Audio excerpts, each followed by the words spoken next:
กราบถวายความเคารพพระเถรานุเถระครูบาสังฆะที่เคารพอย่างสูงทุกรูปเจริญสุขสวัสดีสาธุชนท่านผู้ฟังทุกคนทุกท่านสำหรับ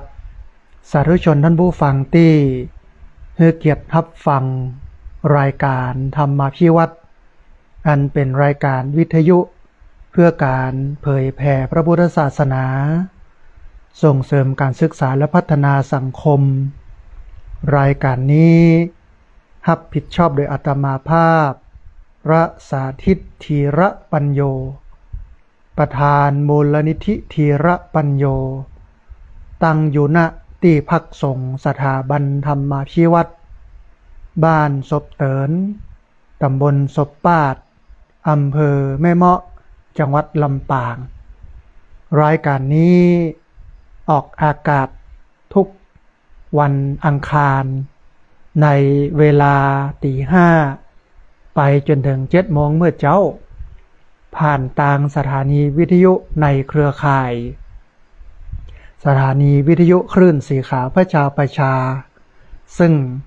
มีอยู่หลายคลื่นหลายสถานีหลายจังหวัดออกอากาศผ่านทาง Facebook ไลฟ์ซึ่งเป็นไลฟ์สดของสถานีวิทยุวัดไฟหินจังหวัดเชียงใหม่ Facebook ของอาตมาภาพพระสาธิตธีระปัญโยและบันทึกเทปเอาไปออกอากาศผ่านทางสถานีวิทยุ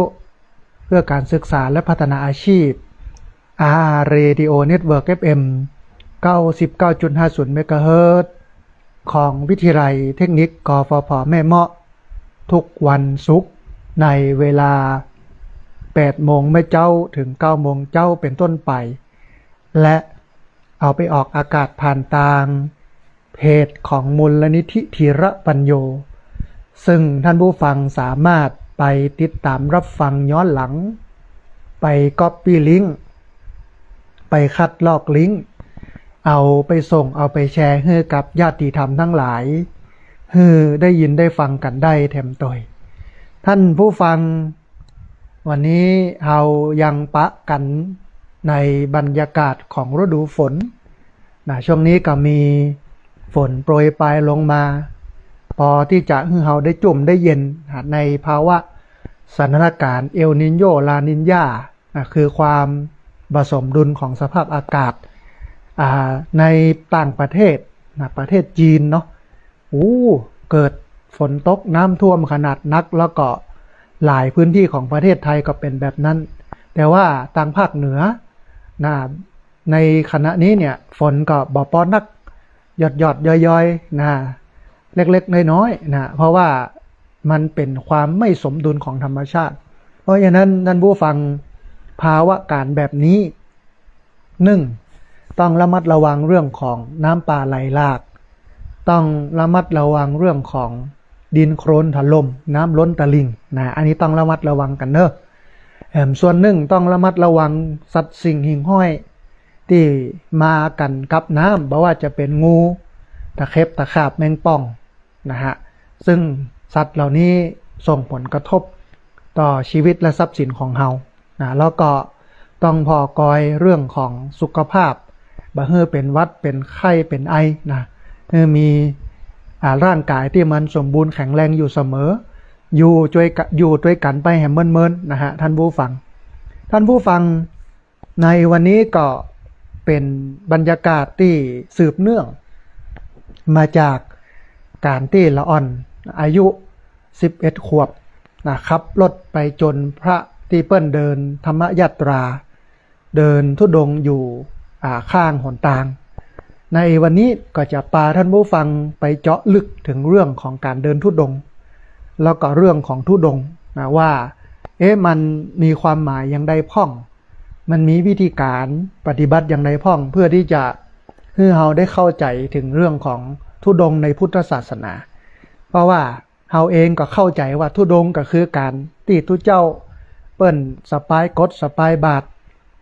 เตียวนะออกไปอย่าฮ้องกันว่าทุดงนะแต่แท้ที่จริงนั่นน่ะมันบ่ใจทุดงนะทุดงแท้ๆเนี่ยมันมีอยู่ประมาณสัก13อย่าง13ประการนะแล้วก็ในยุคนี้สมัยนี้การเดินทุดงก็เป็นเรื่องยากละเพราะว่ามีระเบียบของมหาเถรสมาคมนะมีกฎหมายบ้านเมืองมากำกับกำกาทำให้พระสงฆ์องค์สังฆเจ้าจะปฏิบัติธุดงค์โดยเฉพาะการเดินเนี่ยมันยากหลายคนก็สะท้อนเนาะออกมาว่าย้อนตัวเจ้าเปิ้นไปเดินข้างทางนั่นนะมันก็เลยโดนรถชนแต่ถ้าเปิ้นบ่เดินข้างทางไปอยู่ป่าอยู่ปูพุ่นอ่ะมันก็จะปลอดภัยกะอีเนาะคือต้องเข้าใจก่อนว่าต่างบ้านเมืองก็ดีต่างมหาเถรสมาคมก็ดีเปิ้นได้มีข้อกำหนด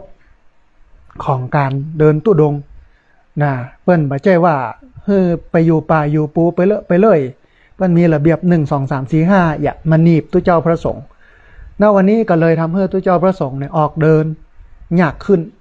แถมบ่พอมันยังมีมิจฉาชีพเนาะท่านผู้ฟังทั้งที่เป็นมิจฉาชีพปลอมบวชบ่ได้บวชแต่โกนหัว นุ่งผ้าเหลืองอย่ามา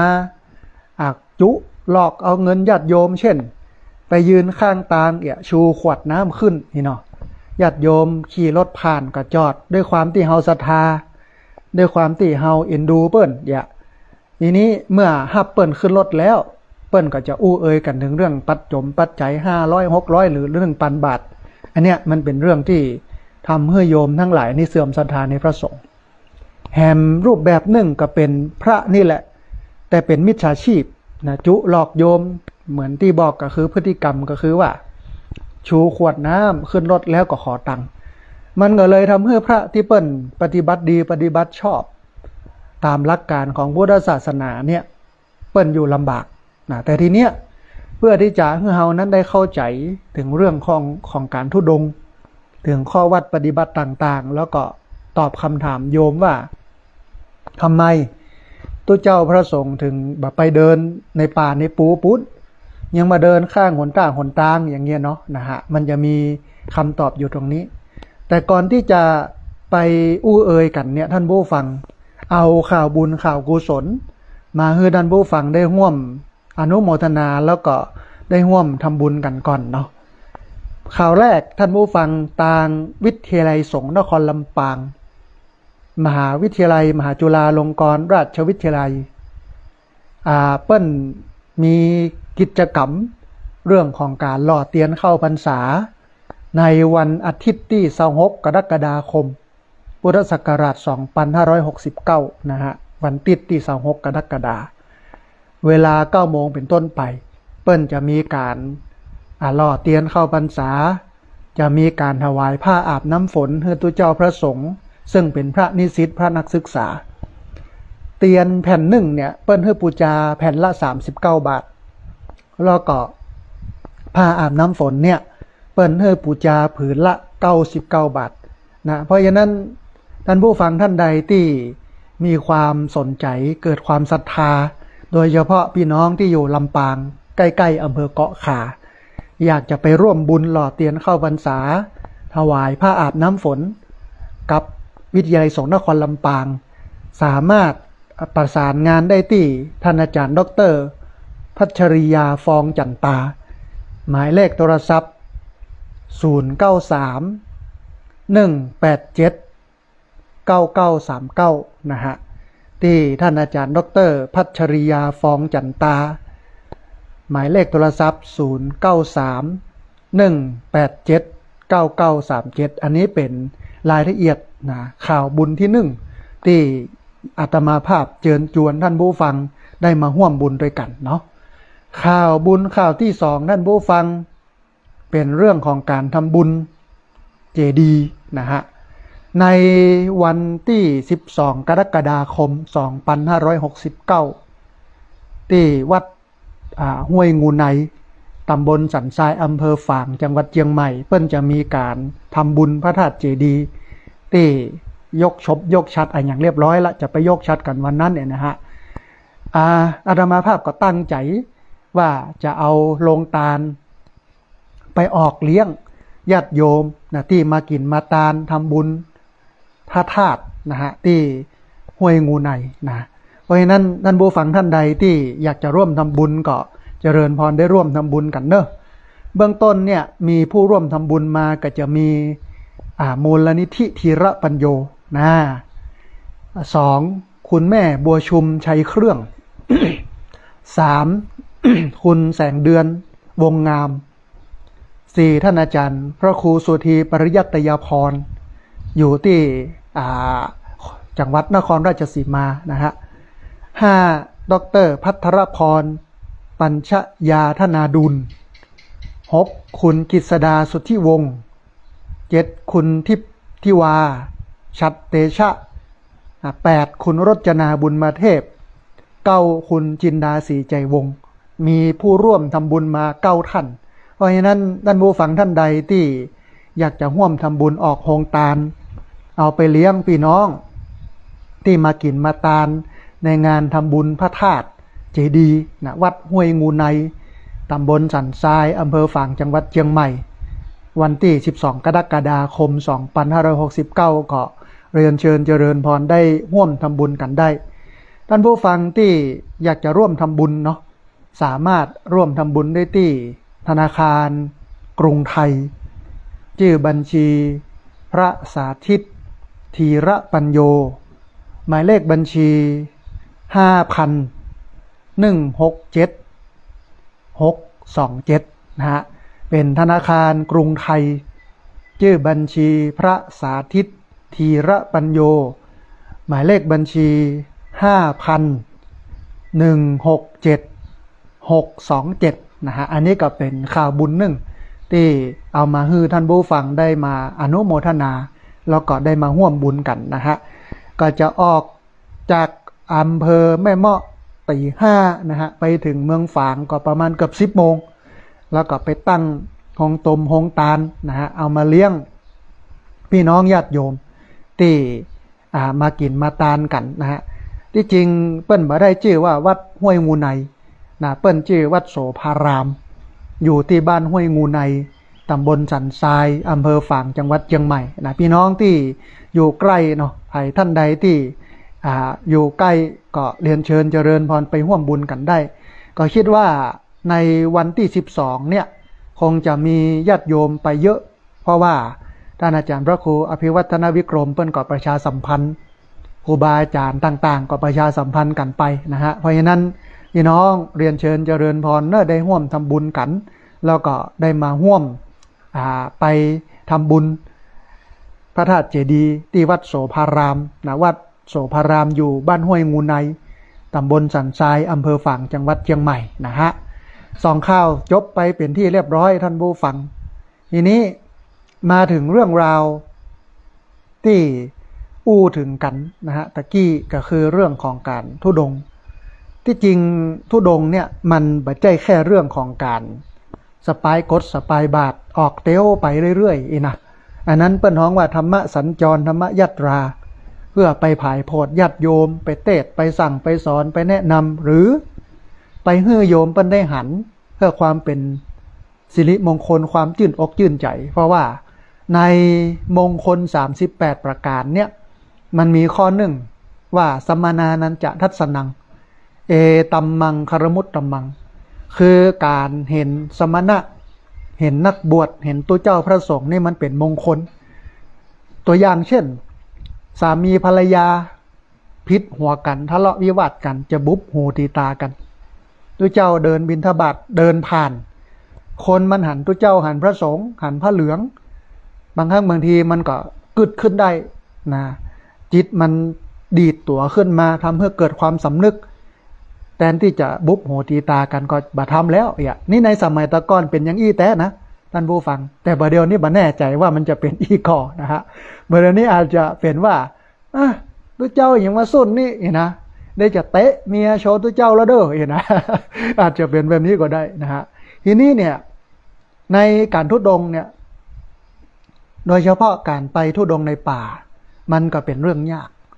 หลายคนอย่างที่บอกว่าวิพากษ์วิจารณ์เนาะอย่างตัวเจ้าไปเตียวในป่ามันจะได้บ่เดือดร้อนไผ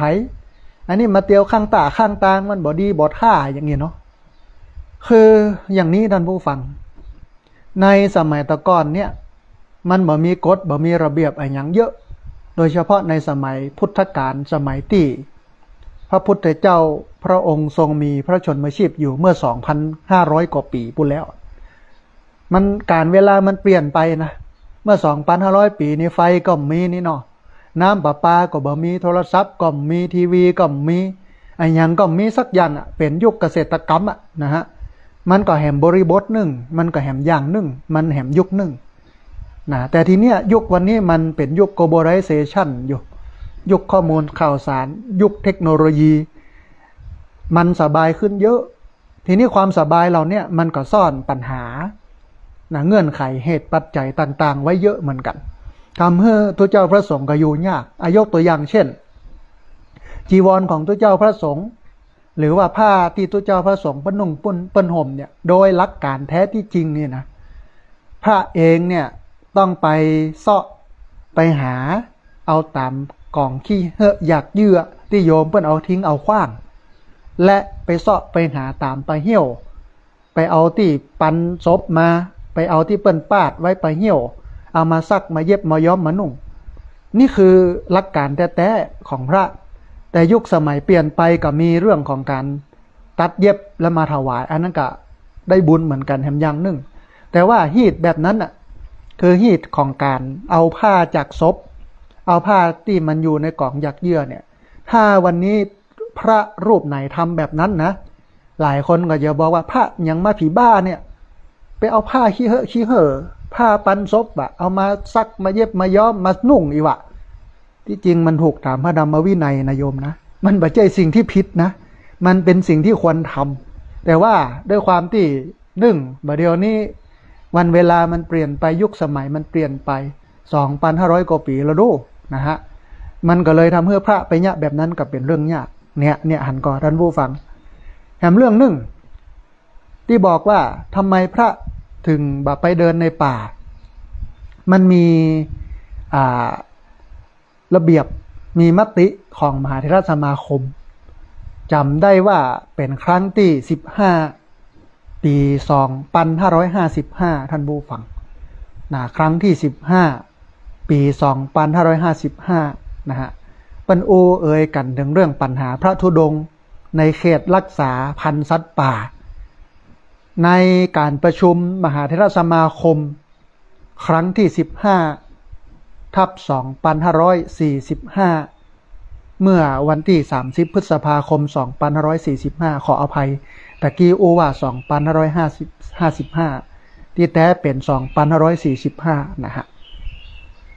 เลขาธิการมหาเถรสมาคมเปิ้นเสนอในที่ประชุมมหาเถรสมาคมครั้งนั้นก็คือครั้งที่11/ปี2545เมื่อวันที่19เมษายน2545ว่ากรมการศาสนาได้นำเรื่องปัญหาพระธุดงค์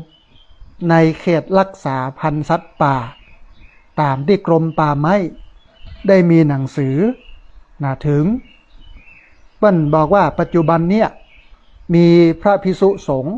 นิยมเข้าไปธุดงค์ในเขตรักษาพันธุ์สัตว์ป่าหลายแห่งโดยเฉพาะอย่างยิ่งในเขตรักษาพันธุ์สัตว์ป่าห้วยขาแข้งเขตรักษาพันธุ์สัตว์ป่าทุ่งใหญ่นเรศวรเขตรักษาพันธุ์สัตว์ป่าอุ้มผางทั้งที่ได้รับอนุญาตแล้วก็ไม่ได้รับอนุญาตจากพนักงานเจ้าหน้าที่การเข้าไปธุดงค์ของกลุ่มพระสงฆ์ดังกล่าวเนี่ยได้ก่อให้เกิดผลกระทบโดยตรงกับเขตรักษาพันธุ์สัตว์ป่าหลายประการเราลองมาพอว่ามันเกิดปัญหาอย่างขึ้นพ่อง1ปัญหาไฟป่าซึ่งเกิดจากพระสงฆ์บางกลุ่มก่อไฟหุงอาหารแล้วบดับไฟให้หมดจึงเป็นเหตุให้เกิดไฟป่าโดยง่ายโดยเฉพาะในฤดูแล้งซึ่งเมื่อเกิดขึ้นแล้วก็ยากแก่การดับเนื่องจากอยู่กลางป่าลึกอันนี้คือข้อแรก2ปัญหามลพิษจากขยะของเสียอันเกิดจากเศษอาหารและเศษขยะที่เหลือจากการประกอบอาหารและการบริโภค ซึ่งถูกทิ้งไว้เกลื่อนกาดในป่าจนส่งกลิ่นเน่าเหม็นและบางของขยะบางประเภทเช่นถุงพลาสติกที่ใส่อาหารอาจเป็นอันตรายต่อสัตว์ป่าที่เข้ามาหาเศษอาหารกินนะฮะ 3. ปัญหารบกวนความเป็นอยู่ของสัตว์ป่าโดยเฉพาะโดยปกติเนี่ยสัตว์ป่าจะออกมาหากินตามลำห้วยหรือโป่งเมื่อถูกรบกวนจากคนก็อพยพไปอยู่ที่อื่นสัตว์ป่าบางชนิดเช่นนกยุงมีพฤติกรรมชอบผสมพันธุ์ในที่โล่งบนหาดทรายริมห้วยขาแข้งในฤดูหนาวเมื่อมีพระสงฆ์เดินผ่านในพื้นที่ดังกล่าวนกยุงก็จะหนีไปจึงเป็นสาเหตุให้ปริมาณนกยุงนั้นมันลดลงในอนาคต 4. ปัญหาการป้องกันและปราบปรามการกระทำผิดกฎหมายในพื้นที่เขตรักษาพันธุ์สัตว์ป่าเพิ่มความลำบากขึ้นโดยพวกมิจฉาชีพเช่นพรานล่าสัตว์ป่าหรือหมู่ค้ายาเสพติดจะต้องอาศัยช่องทางปลอมแปลงเป็นพระสงฆ์เข้าไปล่าสัตว์ป่าหรือใช้เส้นทางในการลำเลียงขนส่งยาเสพติดหรือของผิดกฎหมายอื่นๆกรมป่าไม้ได้พิจารณาเห็นแล้วว่าปัญหาพระธุดงค์ในเขตรักษาพันธุ์สัตว์ป่าเป็นปัญหาละเอียดอ่อนซึ่งต้องได้รับการแก้ไขอย่างถูกต้องเหมาะสมเพื่อบ่ให้เกิดผลกระทบเสียหายต่อศาสนาดังนั้นจึงสมควรแก้ไขในเบื้องต้นคือหากมีพระสงฆ์จะเข้าไปปฏิบัติธุดงควัตรในพื้นที่ป่าก่อนขออนุญาตกรมป่าไม้ควรได้รับความเห็นชอบจากวัดต้นสังกัดแล้วก็ผ่านการพิจารณาตรวจสอบจากกรมการศาสนาตามหลักเกณฑ์ดังนี้ 1. พื้นที่ที่พระสงฆ์จะเข้าไปเดินธุดงค์ได้ต้องมีความปลอดภัยและบ่เป็นที่อยู่อาศัยอย่างชุกชุมของสัตว์ป่า 2. จำนวนพระสงฆ์และผู้ที่ติดตามคณะบ่ควรเกิน5รูปแล้วก็5คนเพื่อให้เกิดผลกระทบต่อพื้นที่ป่าไม้น้อยที่สุด 3. การเข้าไปปฏิบัติธุดงควัตรของพระสงฆ์ควรมีระยะเวลาจำกัดและกำหนดบริเวณสถานที่สำหรับปฏิบัติศาสนกิจให้แน่นอนทั้งนี้เพื่อความสะดวกในการดูแลของพนักงานเจ้าหน้าที่ 4. การเข้าไปในพื้นที่ป่าไม้ต้องปฏิบัติตามกฎระเบียบ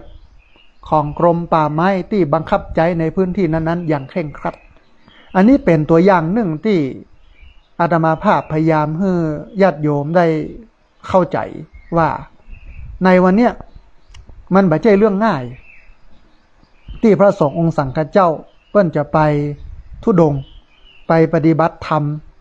ตามป่าตามดอยตามปูต่างๆเพราะหลายคน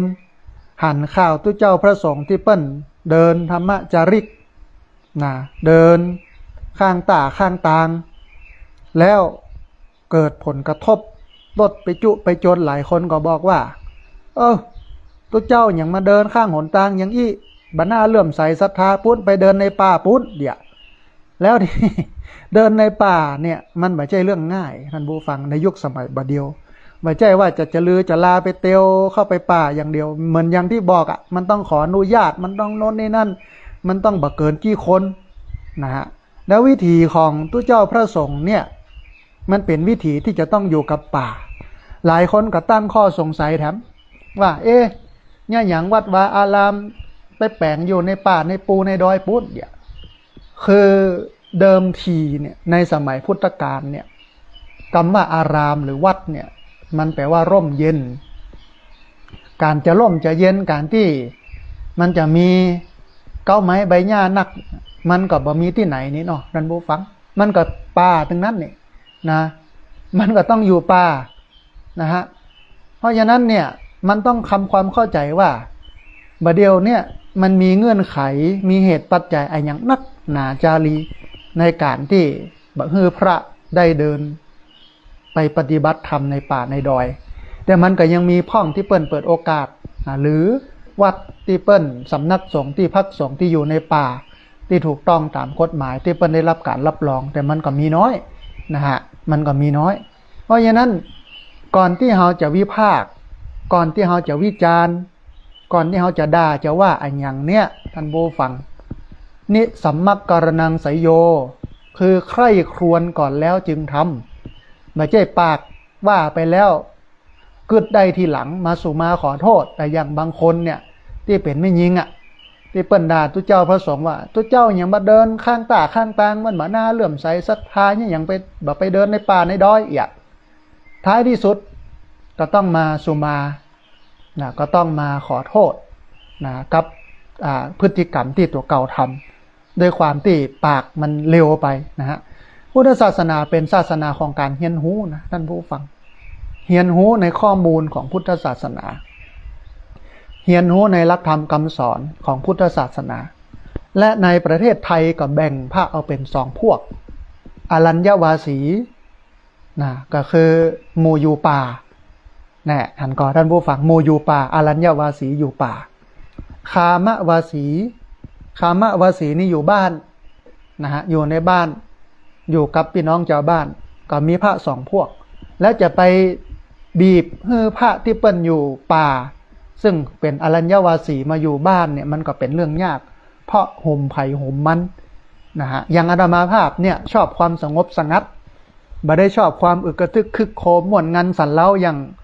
พระบ้านเนาะเขาก็มาอยู่ป่าแต่บักไก่บ้านนักมันก็เงียบเดียว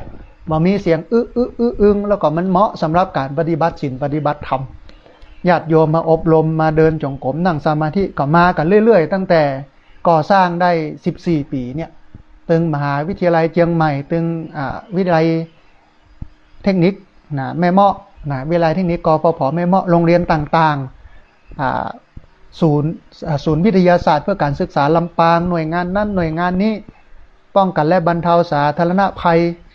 โน่นนี่นั่นโอ้มากันนักกันหลายเปิ้นก็เหมาะกับบรรยากาศแบบนี้บอกกอง ไปใจที่ในบ้านวัดบ้านรถก็ผ่านบึ้งบังคนก็อึดอัดความสงบมันก็ไม่เนี่ยท่านก็เพราะฉะนั้นมันมีอันหนึ่งคือต้องคิดก่อนต้องใคร่ครวญก่อนต้องพิจารณาก่อนหาข้อมูลก่อนศึกษาเฮียนหูเหี่ยก่อนที่จะวิพากษ์วิจารณ์ก่อนที่จะว่าเพราะว่ามันเป็นวจีกรรมมันเป็นกรรมจากเกิดจากการวจีกรรมเป็นกรรมการกระทำที่เกิดจากคำพูดมันเป็นบาปต่างปากนะฮะเนี่ยประเทศไทยมันเป็นแบบนี้คือมีคนบอกหู แล้วก็มาวิพากษ์วิจารณ์ว่าอย่างอันว่าอย่างว่าอย่างโน้นควรทำบอกควรทำอย่างนั้นอย่างนี้ทั้งที่บอกหูจริงนะเพราะฉะนั้นเนี่ยมันต้องถึงแก่นก่อนมันต้องหูจริงก่อนนะมันต้องเข้าใจแท้ก่อนนะมันถึงจะวิพากษ์วิจารณ์ได้ในอันนี้เรื่องหนึ่งนะฮะทีนี้ท่านผู้ฟังมาถึงเรื่องของการธุดงค์มาถึงเรื่องของการธุดงค์ขยายความออกไปหน่อยหนึ่งในวันเสาร์วันอาทิตย์ กับมาละแนะนำมาแล้ว บอกมาแล้วส่วนหนึ่งซึ่งมาได้ลงรายละเอียดมาได้ลงดีเทลคือรายละเอียดต่างๆแต่ณเวลานี้ขณะนี้วันนี้ขอลงรายละเอียดหน่อยหนึ่งนะฮะท่านผู้ฟังเมื่อเราถึงคำว่าธุดงค์เนี่ย หลายคนมักนึกถึงตุเจ้าที่เปิ้นสปายกดสปายบาทนะแล้วก็เดินเท้าเปล่าข้ามป่าข้ามภูเขาหรือว่าจาริกไปตามสถานที่ต่างๆอันนี้คือความเข้าใจของโยมว่าธุดงค์เป็นแบบนั้นเห็นพระเดินไปตัวตางสปายบาทสปายกดพระธุดงค์แล้วก็มองว่าการธุดงค์ก็คือสิ่งนั้นคือต้องเดินไปนอนตามป่าตามปูตามป่าจ้า อะไรอย่างต่างๆอันนี้คือความเข้าใจของเฮาท่านผู้ฟังแท้ที่จริงแล้วความเข้าใจดังกล่าวเนี่ยมันเป็นเพียงภาพที่ผู้คนคุ้นตาเต้าอั้นเพราะว่าในทางพระพุทธศาสนาเนี่ยท่านผู้ฟัง สุมาเตอร์ คำว่าธุดงค์เนี่ยมีความหมายลึกซึ้งกว่าการเดินทางและบ่ได้หมายความว่าพระที่เปิ้นเดินมันจะถือธุดงค์ทุกรูปนะ แล้วก็พระที่ถือธุดงค์นั้นจะต้องอยู่ป่าหรือว่าจะต้องเดินทางเสมอไปนะเพราะคำว่าธุดงค์เนี่ยมันกว้างกว่าการเดินกว้างกว่าการอยู่ในป่าอันนี้เป็นสิ่งที่ท่านผู้ฟังต้องทำความเข้าใจนะฮะไม่ใช่ว่าหันพระสไปกดนะบาทเตวไปตัวตานบอกพระธุดงค์นี่นะ มันบ่ใจมันต้องมาดูรายละเอียดก่อนว่าเปิ้นธุดงค์แต่บ่ธุดงค์แต่ถ้าเตียวแบบนั้นเนี่ยเปิ้นฮ้องว่าธรรมยาตราธรรมสัญจรธรรมจาริกเดินไปเพื่อผายโพธิโยมไปเทศไปสอนโยมค่ำที่ไหนพักที่หั่นเช่นประจมประจ้าวัดวาอารามต่างๆแต่เบอร์เดียวเนี่ยด้วยความที่กฎหมายมันหนีบมันก็เป็นเรื่องที่พักยากสมัยที่ท่านอาจารย์ดร.ประมวลเพ็งจันทร์เปิ้นเดินทางจากสุราษฎร์ธานีจากเชียงใหม่ไปสุราษฎร์ธานีเปิ้นก็เล่าให้ฟังนะเปิ้นก็เขียนหนังสือมาเล่มหนึ่งเนาะเดินสู่อิสรภาพเปิ้นก็เล่าหลายเรื่องว่ามันยากนะด้วยความที่คนไว้ใจกันบ่ไว้ใจกันก็เป็นอาตมาภาพก็บ่ไว้ใจนะมีอยู่ครั้งหนึ่งมีพระธุดงค์นะมีพระเดินธรรมยาตรา2 รูปพอจะค่ำแล้วขึ้นมาขออยู่ที่วัดนะแล้วก็พรรษาอ่อนกว่าอาตมาภาพเนาะเพราะอาตมาภาพนี่เกือบจะ25 พรรษาแล้วลูก เปิ้นขอดูใบสุทธิขอดูอย่างเปิ้นก็ให้ดูนะเสร็จแล้วมันมีเรื่องวิวาทกันเล็กน้อยก่อนหน้านั้นกับญาติโยมที่อยู่ด้านล่างอาตมาภาพก็นึกในใจว่าญาติใดดีฮะมันหวาดเสียวเนาะก็เลยส่งข้อมูลของพระธุดงค์เนี่ยตึงใบสุทธิตึงอันบัตรประจำตัวประชาชนไปให้ตำรวจพอตึงเป็นลูกศิษย์ตำรวจเปิ้นก็เป็นห่วงเนาะเปิ้นก็ขึ้นมาดูขึ้นมาพอเสร็จแล้วก็มีอะไรยังอันเนี้ยกันไว้ดีกว่าแก้คือความไว้ใจเนี่ยมันต้องป้องกันตัวเองไว้ก่อนเพราะว่าถึงวันนี้มันมีมิจฉาชีพในรูปแบบนี้เยอะในรูปแบบของพระธุดงค์ในรูปแบบของพระเดินอย่างนี้เยอะนะฮะทีนี้ปิ๊กเข้ามาถึงเรื่องธุดงค์ท่านผู้ฟังจากหนังสือธุดงค์ทำอะไรที่ไหนเพื่ออะไรหนังสือเล่มนี้น่าสนใจนะชื่อว่าธุดงค์ทำอะไรที่ไหนเพื่ออะไรโดยหลวงพ่อเจ้าประคุณสมเด็จพระพุทธโฆษาจารย์ประยุทธ์โตในสมัยที่เปิ้ลทำหนังสือเล่มนี้เปิ้ลมีราชทินานามว่าพระพรหมคุณาภรณ์นะฮะเปิ้ลได้บอกได้กล่าวว่าคำว่าธุดงค์มาจากภาษาบาลีว่าทุตังคะนะธุดงค์เนี่ยมาจากคำว่าทุตังคะซึ่งเป็นภาษาบาลีประกอบด้วยคำว่าทุตะแปลว่าการขัดเกลากิเลสแล้วก็อังคะแปลว่าองค์ประกอบหรือข้อปฏิบัติดังนั้นธุดงค์จึงหมายถึงข้อปฏิบัติสำหรับขัดเกลากิเลสหรือคุณสมบัติของผู้ฝึกตัวเก่าเพื่อให้ดำเนินชีวิตอย่างเรียบง่ายมักน้อยสันโดษและเอื้อต่อการปฏิบัติธรรมนะฮะอันนี้คือความหมายของธุดงค์นะไม่ใช่ว่าธุดงค์ก็คือพระเตียวไปตัวตังเตียวไปในป่าสไปกดสไปบาทไม่ใช่แบบนั้นธุดงค์มาจากคำว่าทุตังคะประกอบด้วยคำว่าทุตะแปลว่าการขัดเกลากิเลสและอังคะแปลว่าองค์ประกอบหรือข้อปฏิบัติดังนั้นธุดงค์จึงหมายถึงข้อปฏิบัติสำหรับขัดเกลากิเลสหรือว่าคุณสมบัติของผู้ฝึกฝนตนเองเพื่อให้ดำเนินชีวิตอย่างเรียบง่ายมักน้อยสันโดษและเอื้อต่อการปฏิบัติธรรมท่านผู้ฟังจุดมุ่งหมายสำคัญของการถือธุดงค์ไม่ใช่การแสวงหาความลำบากแต่เป็นการลดความยึดติดในปัจจัยต่างๆของชีวิตเช่นอาหารเครื่องนุ่งห่มที่อยู่อาศัยยารักษาโรคลดใจเกินจำเป็นนะฮะก็อย่างโมที่ไปถือศีล8อุโบสถศีลที่วัดอันนั้นก็เป็นการไปฝึกนะเพราะว่าเอานอนที่บ้านมันครบมันพร้อมหรอกบางคนมีห้องแอร์เนี่ยฮ้อนกับเปิดแอร์เปิดพัดลมที่นอนหนานุ่มนอนสบายบกองไปถือศีล8อุโบสถศีลไปนอนวัดโอ้ผ้าห่มก็บางยุงก็มีน้อยหนึ่งปดท่อหลงโกบางทีนอนด้วยกันเป็นหมู่ มันฝึกให้เราเรียนรู้ถึงเรื่องความทุกข์ยากลำบากนะฝึกให้เราลดกิเลสนักขึ้นเพราะว่าความสุขความสบายเนี่ยมันเป็นแหล่งที่ทำให้เกิดกิเลสเกิดความโลภเกิดความโกรธเกิดความหลงนะฮะทีนี้ท่านผู้ฟังสิ่งที่หลายคนเข้าใจผิดพระธุดงค์นั่นมันบ่จำเป็นต้องอยู่ป่าเสมอไปแม้การอยู่ป่าจะเป็นหนึ่งในข้อธุดงค์คือข้อฝึกหัดการอยู่ป่าเนี่ยเป็นหนึ่งในข้อฝึกหัดแต่มันบ่ได้หมายความว่าพระที่ถือธุดงค์ทุกรูปจะต้องจำพรรษาหรืออาศัยในป่าเสมอไปเพราะพระธุดงค์บ่ได้วัดกันที่การอยู่ป่าแต่วัดกันที่การสมาทานถือข้อปฏิบัติเพื่อขัดเกลากิเลสในหลักพระพุทธศาสนาท่านผู้ฟังธุดงค์นั้นมันมีทั้งหมด13ข้อ13อย่างโดยครอบคลุมเรื่องของการดำเนินชีวิตบ่ว่าจะเป็นการใจจีวรการคบฉันการกินแล้วก็การอยู่อาศัยซึ่งการอยู่ป่าเป็นเพียงหนึ่งในข้อปฏิบัติเท่านั้นเองนะฮะทั้งนี้การถือธุดงค์เป็นข้อปฏิบัติตามความสมัครใจพระสามารถกำหนดระยะเวลาการสมาทานได้เองจะถือเพียงบักกี่วันหรือว่าจะหลายเดือนหรือว่า1 พรรษาหรือทั้งชีวิตก็ได้บ่ถือก็ได้ถือก็ได้ไม่ถือก็ได้โดยถือเป็นการสมาทานเป็นการตั้งใจฝึกฝนด้วยตัวเองมันบ่ใช่เพียงพิธีกรรมที่จะต้องได้รับอนุญาตจากผู้อื่นแล้วทำฮะทีนี้คนที่มันเห็นพระจนชินตาก็คือพระที่ไปอยู่ในป่าพระที่ไปสปายกดสปายบาทเดินไปตางหลายคนกับตีรวมว่านั่นน่ะคือธุดงค์เนี่ยเฮาดูความหมายจากตรงนี้เนี่ย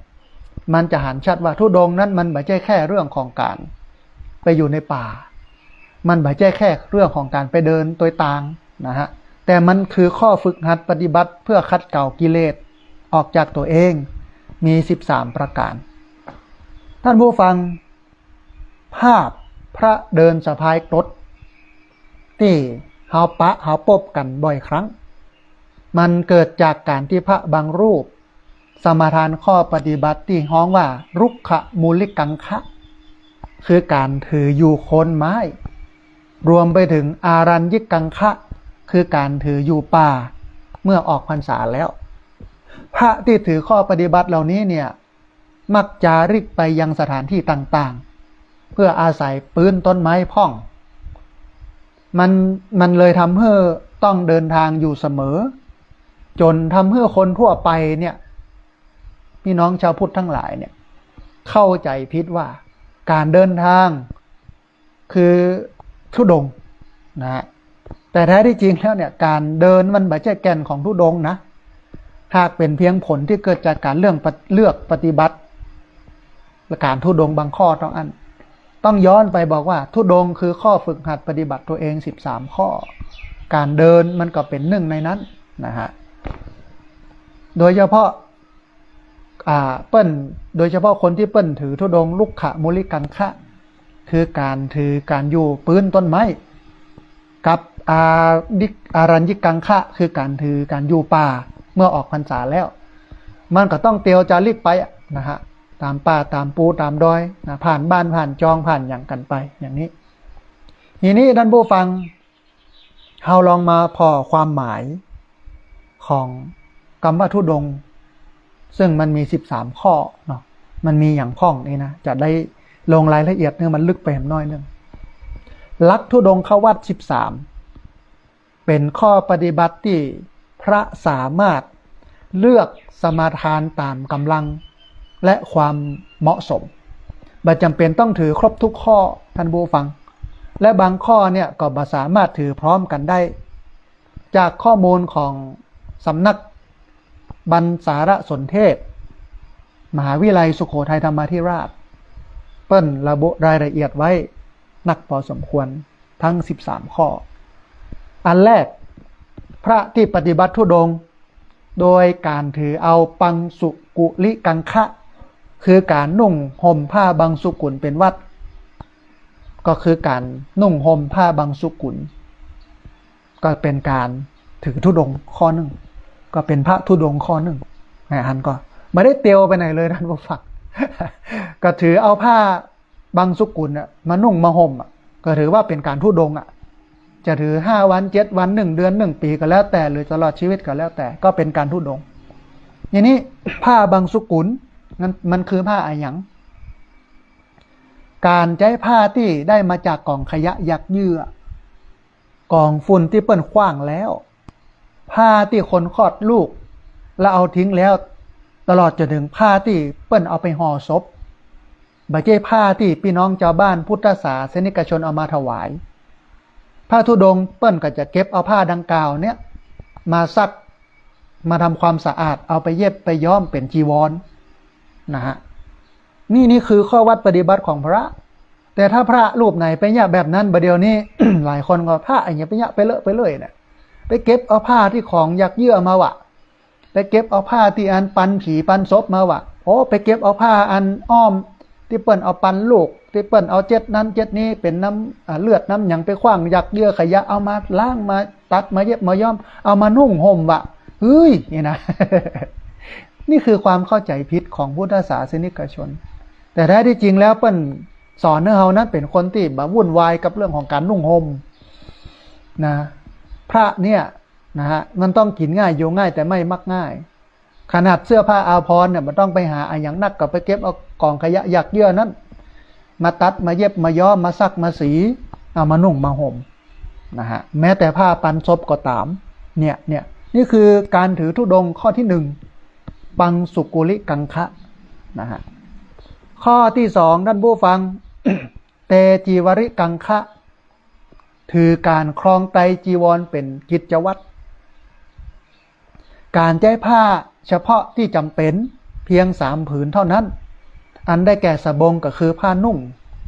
จีวรก็คือผ้าห่มสังคติก็คือผ้าปาดบ่านะหรือเอามาคุมกันหนาวเอามาปูมานอนปัดฝุ่นใช้แทนสบงหรือจีวรเพื่อซักผ้าเหล่านั้นนะอันนี้คือการถือการนุ่งห่มเพียงผ้า3 ผืนคือสบงผ้านุ่งจีวรผ้าห่มสังคติคือผ้าปาดบ่าตลอด1 เดือน1 อาทิตย์ตลอดชีวิตก็ได้นี่ก็เป็นการธุดงค์ประเภทนะฮะมันบ่จำเป็นต้องไปเตียวไปไหนเนี่ยท่านผู้ฟังมันบ่จำเป็นต้องไปเตียวในป่าในปูนี้เพียงแต่ถือเอาผ้า3 ผืนนุ่งห่มผ้า3 ผืนนี่ก็พอก็เป็นการถือธุดงค์นะฮะ3สปะทานะจาริกกังคะคือการเที่ยวบิณฑบาตเป็นวัดท่านผู้ฟังการบิณฑบาตเนี่ยต้องไปโปรดชาวบ้านที่เขาใส่บาตรตึงวันเรียงลำดับไปจะเว้นหรือเลือกรับอาหารบิณฑบาตบ้านใดก็บ่ได้บ่เลือกว่าเป็นบ้านคนรวยหรือบ้านคนจนบ่เลือกว่าอาหารดีหรือไม่ดีบ่เลือกข้ามบ้านที่บ่ถูกใจใครใส่บาตรก็ต้องรับไปตามลำดับนะฮะอันนี้คือสมทานการบิณฑบาตเป็นกิจวัตรบ่แต่บ่ว่าบ่เจ็บบ่ป่วยบ่มีกิจธุระสำคัญก็ไม่เว้นบินทุกวันบิณฑบาตทุกวันนะฮะเหมือนนักบินเนาะ เหมือนนักบินสายการบินเนาะพุทธังแอร์ไลน์หรอนะฮะเนี่ยต้องบิณฑบาตตึงวันการบิณฑบาตตึงวันแบบนี้ถ้าเอาสมทานว่าสาธุข้าพเจ้าขอสมทานสัปปะทานะจาริกังคะคือการถือการบิณฑบาตเป็นวัดตลอดระยะเวลา1 ปี1 ปีนี้ปฏิบัติตามนี้ก็ถือว่าเป็นธุดงค์นะฮะมันบ่จำเป็นต้องไปเตียวที่ไหนนี้เนาะ4ปิณฑปาตะกังคะคือการเที่ยวบิณฑบาตเป็นวัดการฉันอาหารเฉพาะที่ได้มาจากการรับบิณฑบาตเท่านั้นอาหารที่ชาวบ้านนำมาถวายนอกจากบิณฑบาตพระธุดงค์จะบ่รับนะเพราะว่าเปิ้นถือปิณฑปาตะกังคะฉันเฉพาะของที่เปิ้นใส่บาตรของที่บ่ได้ใส่บาตรเปิ้นเอามาถวายทีหลังไม่รับไม่ฉันนี่คือการสมทานธุดงค์มันเป็นธุดงค์อย่างหนึ่งฝึกการฉันโดยที่บ่ติดในรสชาติฉันเฉพาะที่บิณฑบาตโยมใส่บาตรมาก็เอามาฉันจะดีบ่ดีจะล้ำบ่ล้ำจะไข่ต้มอันแก่นเดียว จะอันถั่วนอกเมื่อ1 แอปนะมันก็ฉันอยู่อย่างนั้นนะข้าว1ก้อนก็ต้องฉันอยู่อย่างนั้นถ้าบ่ได้อย่างสักอย่างได้ข้าว1ก้อนเดียวก็ต้องฉันข้าว1อันน่ะนี่คือการไม่ติดในรสชาติอาหารนะฮะนี่คือปิณฑปาตะกังคะคือการบิณฑบาตฉันอาหารบิณฑบาตเป็นกิจวัตรแต่ว่าการสมาทานแบบเนี้ยจะสมาทานตลอดชีวิตก็ได้จะสมาทาน1 เดือน1 ปีหรือ5 วัน7 วันก็ได้นะฮะแหมอันอันที่5เอกาสนิกังคะถือการนั่งฉันณอาสนะเดียวเป็นวัดคือการนั่งฉันอาหารเพียงวันละ1 ครั้งใน1 วันคือเมื่อนั่งแล้วก็จะฉันจนเสร็จหลังจากนั้นจะบ่ฉันอาหารอย่างแฮมเลยนอกจากดื่มน้ำนะฮะฉันเพียงครั้งเดียวฉันเพียงเวลาเดียวส่วนใหญ่ก็จะเป็นเวลาประมาณ11 โมงเกิงประมาณนั้นในช่วงเพลนะฮะเวลาเดียวนะฉันอาสนะเดียวเวลาอื่นจะบ่ฉันแล้วนอกจากน้ำนี่ก็เป็นการถือธุดงค์นะฮะเป็นการปฏิบัติธุดงควัตรอย่างหนึ่งนี่ก็ไม่ได้เตียวไปที่ไหนนี่ท่านผู้ฟังเนาะนี่คือเอกสนิกังคะแถมอันอันที่6ปัตตะปินทิกังคะถือการฉันในบาตรเป็นกิจวัตรการฉันอาหารที่บิณฑบาตได้แล้วก็อาหารเหล่านั้นรวมกันอยู่กู้อย่างในบาตรบอกว่าจะเป็นอาหารข้าวอาหารหวานขนมนมเนยผลไม้รากไม้เอาไปใส่ในบาตรเดียวนะแล้วก็กลแล้วก็ฉันเป็นการฝึกตัวเก่าถึงเรื่องบ่ฮือติดในรสชาติของอาหารนะคนถึงวันนี้มันยุ่งกับเรื่องเสาะหาอาหารแจ้งบ่แจ้งแตกตามาเนี่ยจะเอาอย่างมากินฮะอย่างญาติโยมมาเจ้าเนี่ยกะนะลุกขึ้นมาหลายคนมานึ่งข้าวเป่าไฟนี่ตำน้ำพริกน้ำพงแล้วนี่ซอยพักหักไม้แล้วนะฮะนะโอ้บอกว่าจะเอาเมนูอย่างวันนั้นวันนี้นะแกงนั่นแกงนี้ต้มนั่นพัดนี้ปิ้งนั่นจีนี้เนาะโอ้หลากหลายแล้วก็ติดในรสชาติต้องใส่อันรสดีใส่ผงชูรสใส่สเปะสปะแต่ตัวเจ้าที่เปิ้นถือปัตตะปินทะกังคะเนี่ยปินที่กังคะเนี่ยเปิ้นฉันอาหารในบาตรเอาข้าวใส่เอาแกงใส่เอาผลไม้ใส่เอาขนมใส่ในบาตรหั่นแล้วก็กลแล้วก็ฉันนั่นนะเพื่อบ่ให้ตัวเองเนี่ยมันติดในรสชาติอาหารแต่โยมก็ย่ามนะเวลาไปทำบุญบ้านนี่มนต์พระไปฉันถามพระลำก็เจ้ามันจะไปถามอย่างว่ากะฉันอย่างนั้นกะลำบ่ลำก็ฉันไปกะเนาะนะแล้วแถมบ่ปอนะถ้ารูปในฉันบ่นักอันนั้นบ่ได้จิได้โจะเลยว่าโอ้เปิ้นบ่ฉันอันนั้นเฮ้ย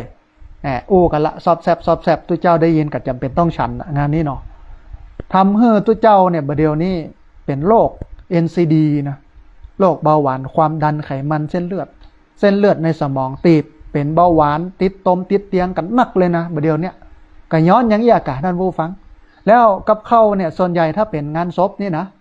บ้านเฮาเนาะแกงฮังเลของหวานนะต้มจืดเนี่ยมันจะเป็นลักดูกับข้าวบ้านศพมันจะเป็นแบบนั้นอาตมาภาพเคยรณรงค์นะว่าอาหารบ้านศพเนี่ยมันควรจะเป็นปลาทอดมันก็ควรจะเป็นปลานึ่งเป็นน้ำพริกพักนึ่งนะเป็นพักเอาพักเป็นยาเอาปลาเป็นอาหารบ่ต้องไปพอว่ามันลำมันใจเงินเยอะมันเป็นน้ำพริกกับจิ้มกับพักลวกพักนึ่งเนี่ยก็พอแล้วนะฮะ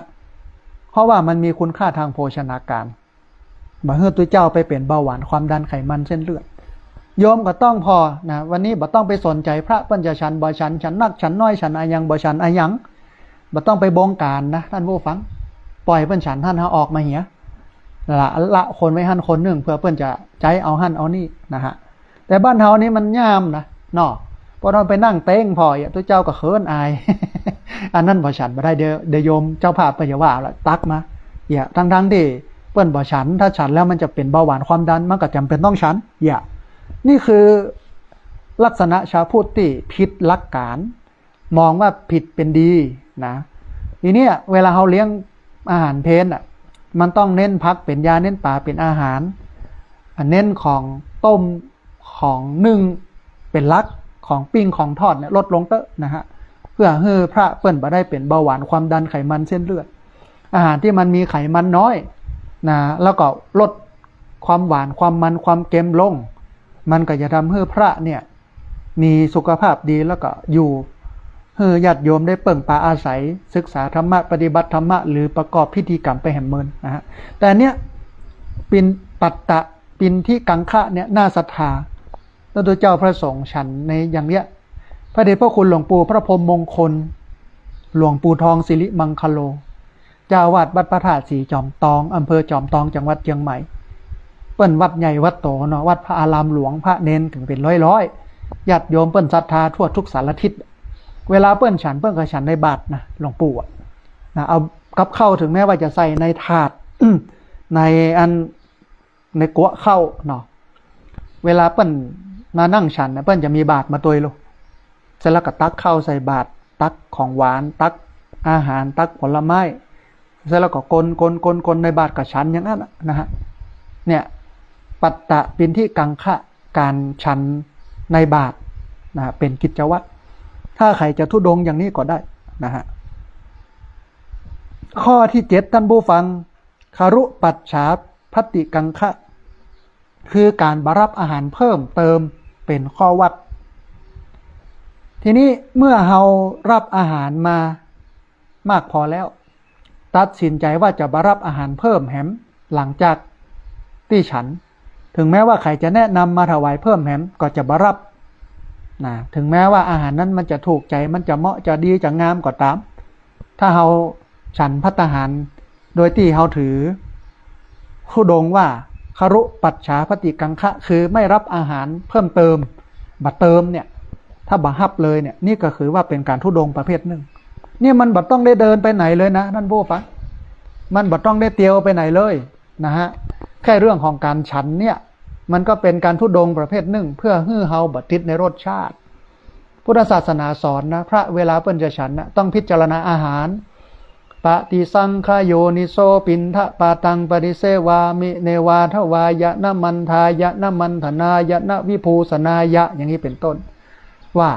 ข้าพเจ้าขอฉันอาหารมื้อนี้บ่ได้เป็นไปเพื่อประดับตกแต่งให้มันสวยมันงามนะบ่ได้ฉันเพื่อเกิดกำลังพลังทางกายนะเพื่อบ่ใช่ฉันเพื่อให้มันร่างกายมันงดงามตุ้ยปีดีงามแต่ฉันเพื่อให้เกิดพลังในการใช้ชีวิตในการดำเนินชีวิตแล้วก็บ่ได้ติดในรสชาติของอาหารบ่ได้ติดในกลิ่นของอาหารเนี่ยนี่คือการฉันของพระโยมต้องเข้าใจนะเดือนวันนี้ล้ำก็พระอาจารย์เนี่ยเหมาะก็อันนี้แหมเนออันนี้โม่ล้ำเนี่ยนี่มันเป็นการสร้างกิเลสโลกมันบ่ได้เป็นการฉันเพื่อให้อยู่ได้นะฮะพระถ้าพระเป็นอย่างนั้นมันก็บ่แตกต่างอย่างกับโยมนี่เนาะโยมกับฉันเพื่อล้ำนะฮะแต่พระเนี่ยฉันเพื่อให้มีชีวิตอยู่และอู้ถึงคุณค่าทางโภชนาการอย่างก็ได้ที่โยมมาถวายนะฉันหมดแต่ขอให้มันมีคุณค่าทางโภชนาการ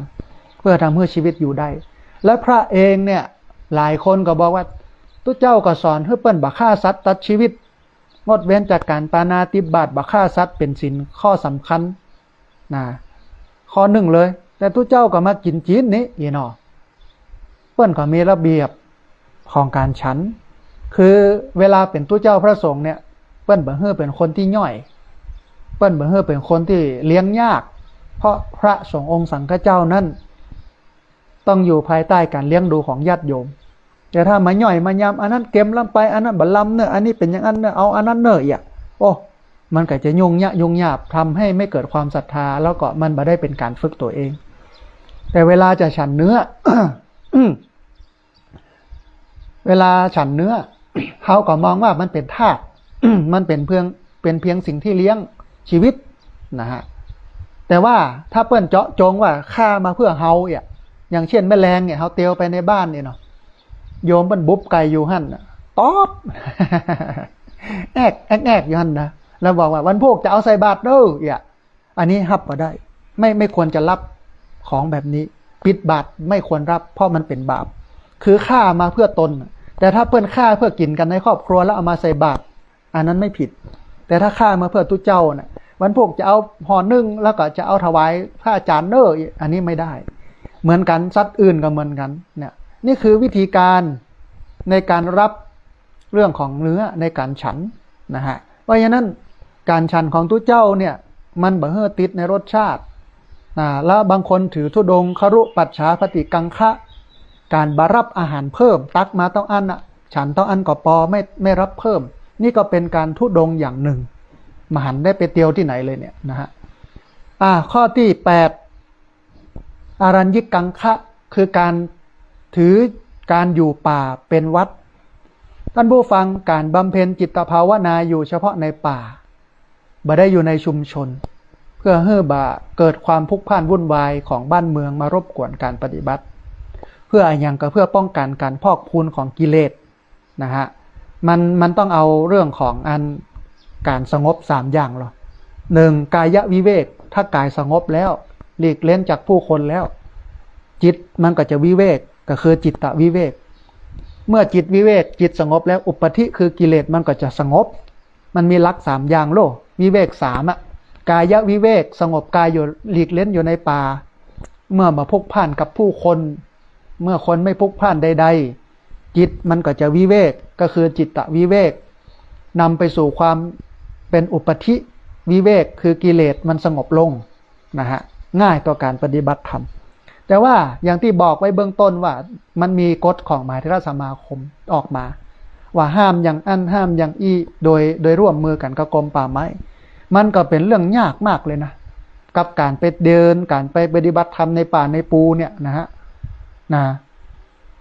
บางทีเขาก็บอกให้หันตุเจ้าไปปฏิบัติแบบนั้นแต่ว่าถ้ามันเป็นวัดป่าโดยเฉพาะสายวัดป่าธรรมยุทติกานิกายเนาะเปิ้นก็ชอบอยู่แบบนั้นมันก็เหมาะสมกับเปิ้นด้วยนะฮะแต่บางวัดมันเนี่ยล้ำไปกว้างใหญ่ไพศาลเอาผู้คนไปอยู่ไปบุกลุกป่าอันนั้นก็ไม่ควรเหมือนกันนะหลายคนก็อย่างที่บอกมองว่าทำไมพระถึงไม่ไปอยู่ในป่ามันแบบไปเตียวในป่าปุ๊บยังมาเตียวอย่างหนตั้งเพ่เนาะ หลายคนก็ว่าอย่างนั้นก็มันก็ถูกแล้วป่าเปิ้นเบิ่งเตียวแล้วบ่เดียวนี้มันอย่าไปเตียวในป่าอย่างใหญ่จะไปนอนในป่าอย่างใหญ่เปิ้นบ่ฮื้อนอนฮื้อเตียวต้องขออนุญาตขอนั่นขอนี่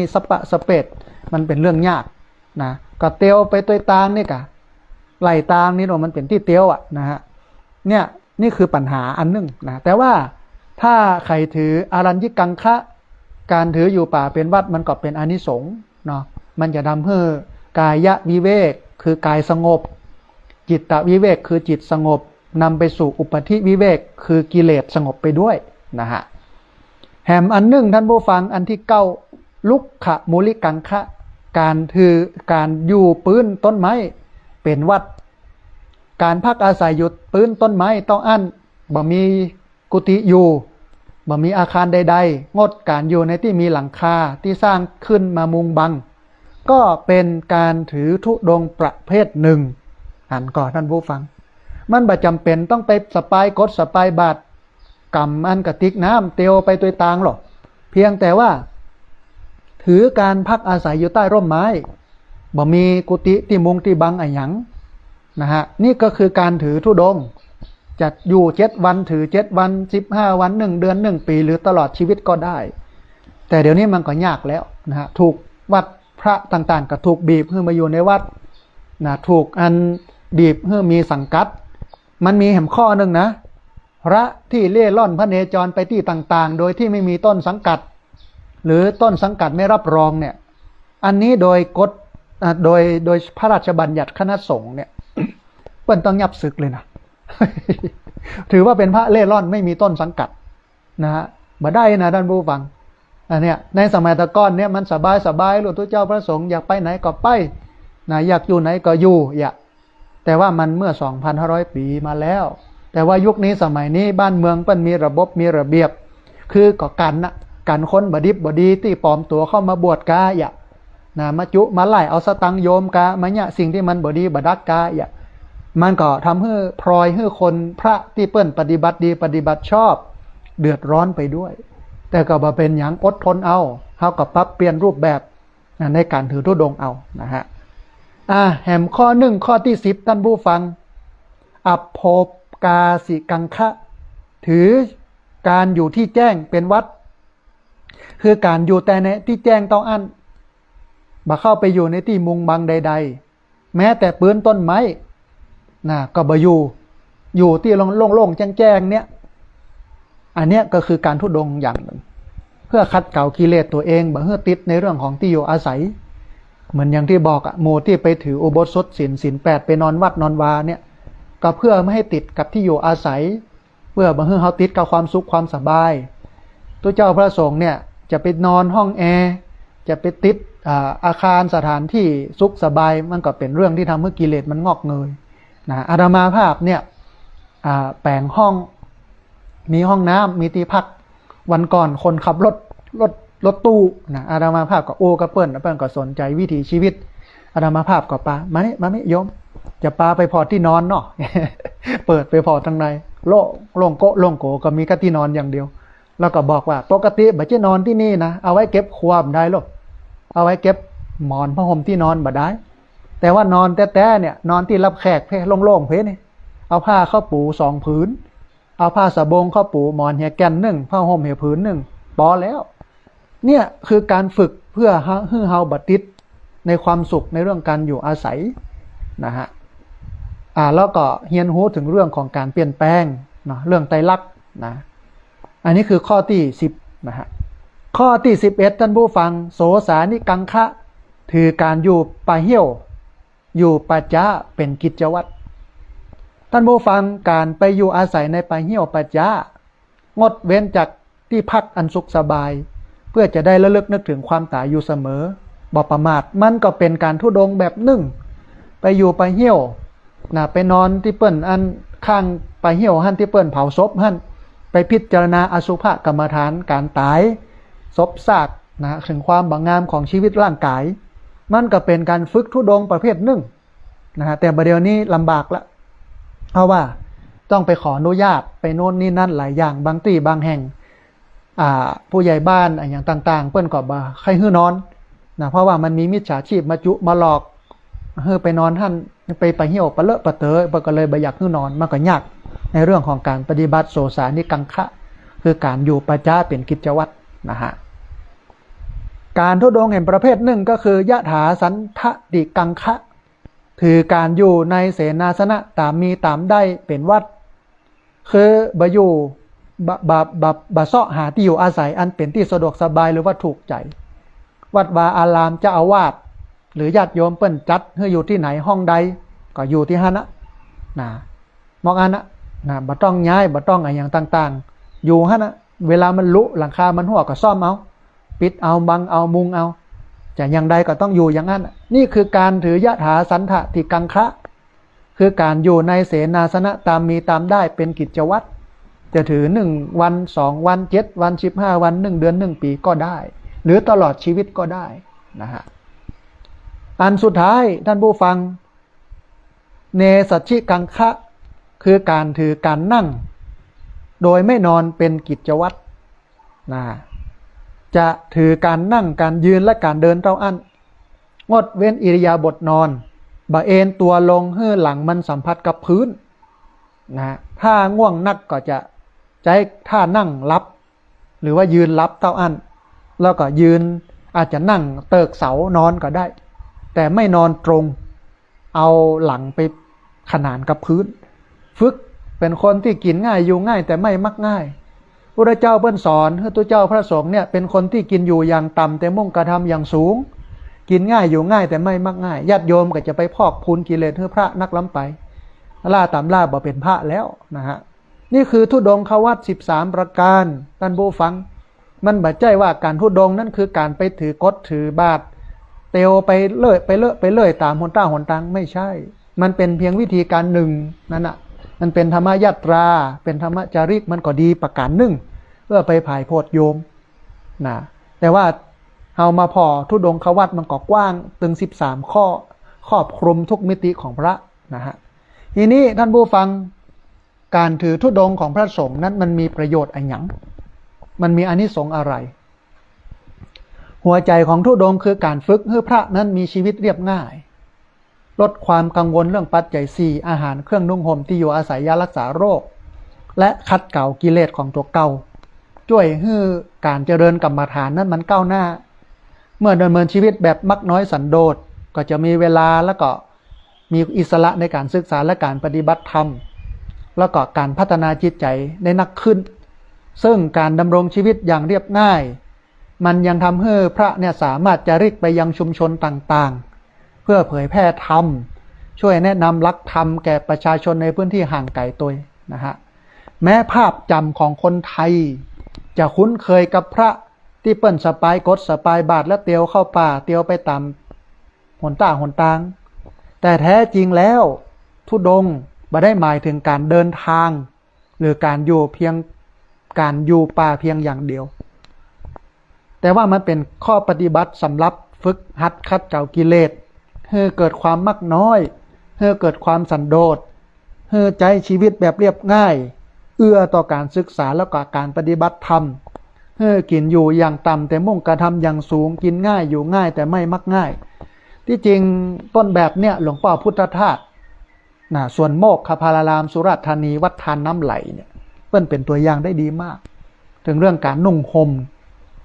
ถึงแม้หลวงพ่อพุทธทาสเปิ้นจะเป็นเจ้าคุณชั้นธรรมนะพระราชาคณะชั้นธรรมคือพระธรรมโกษาจารย์ตำแหน่งเปิ้นสูงลูกเป็นพระราชาคณะเป็นเจ้าคุณชั้นธรรมเปิ้นก็ใส่เกือบกีบนี่เปิ้นก็อยู่กุฏิน้อยๆนี่เปิ้นก็ใจชีวิตสมถะมากนะ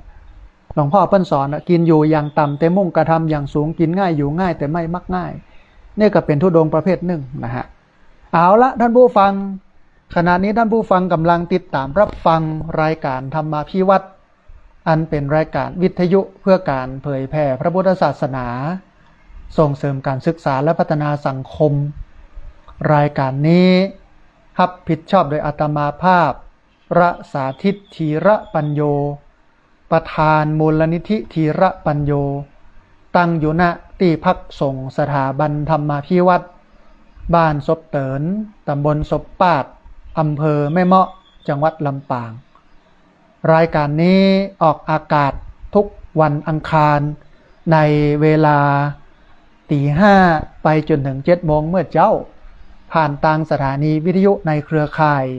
สถานีวิทยุคลื่นสีขาวพระเจ้าประชาซึ่งมีอยู่หลายคลื่นหลายสถานีหลายจังหวัด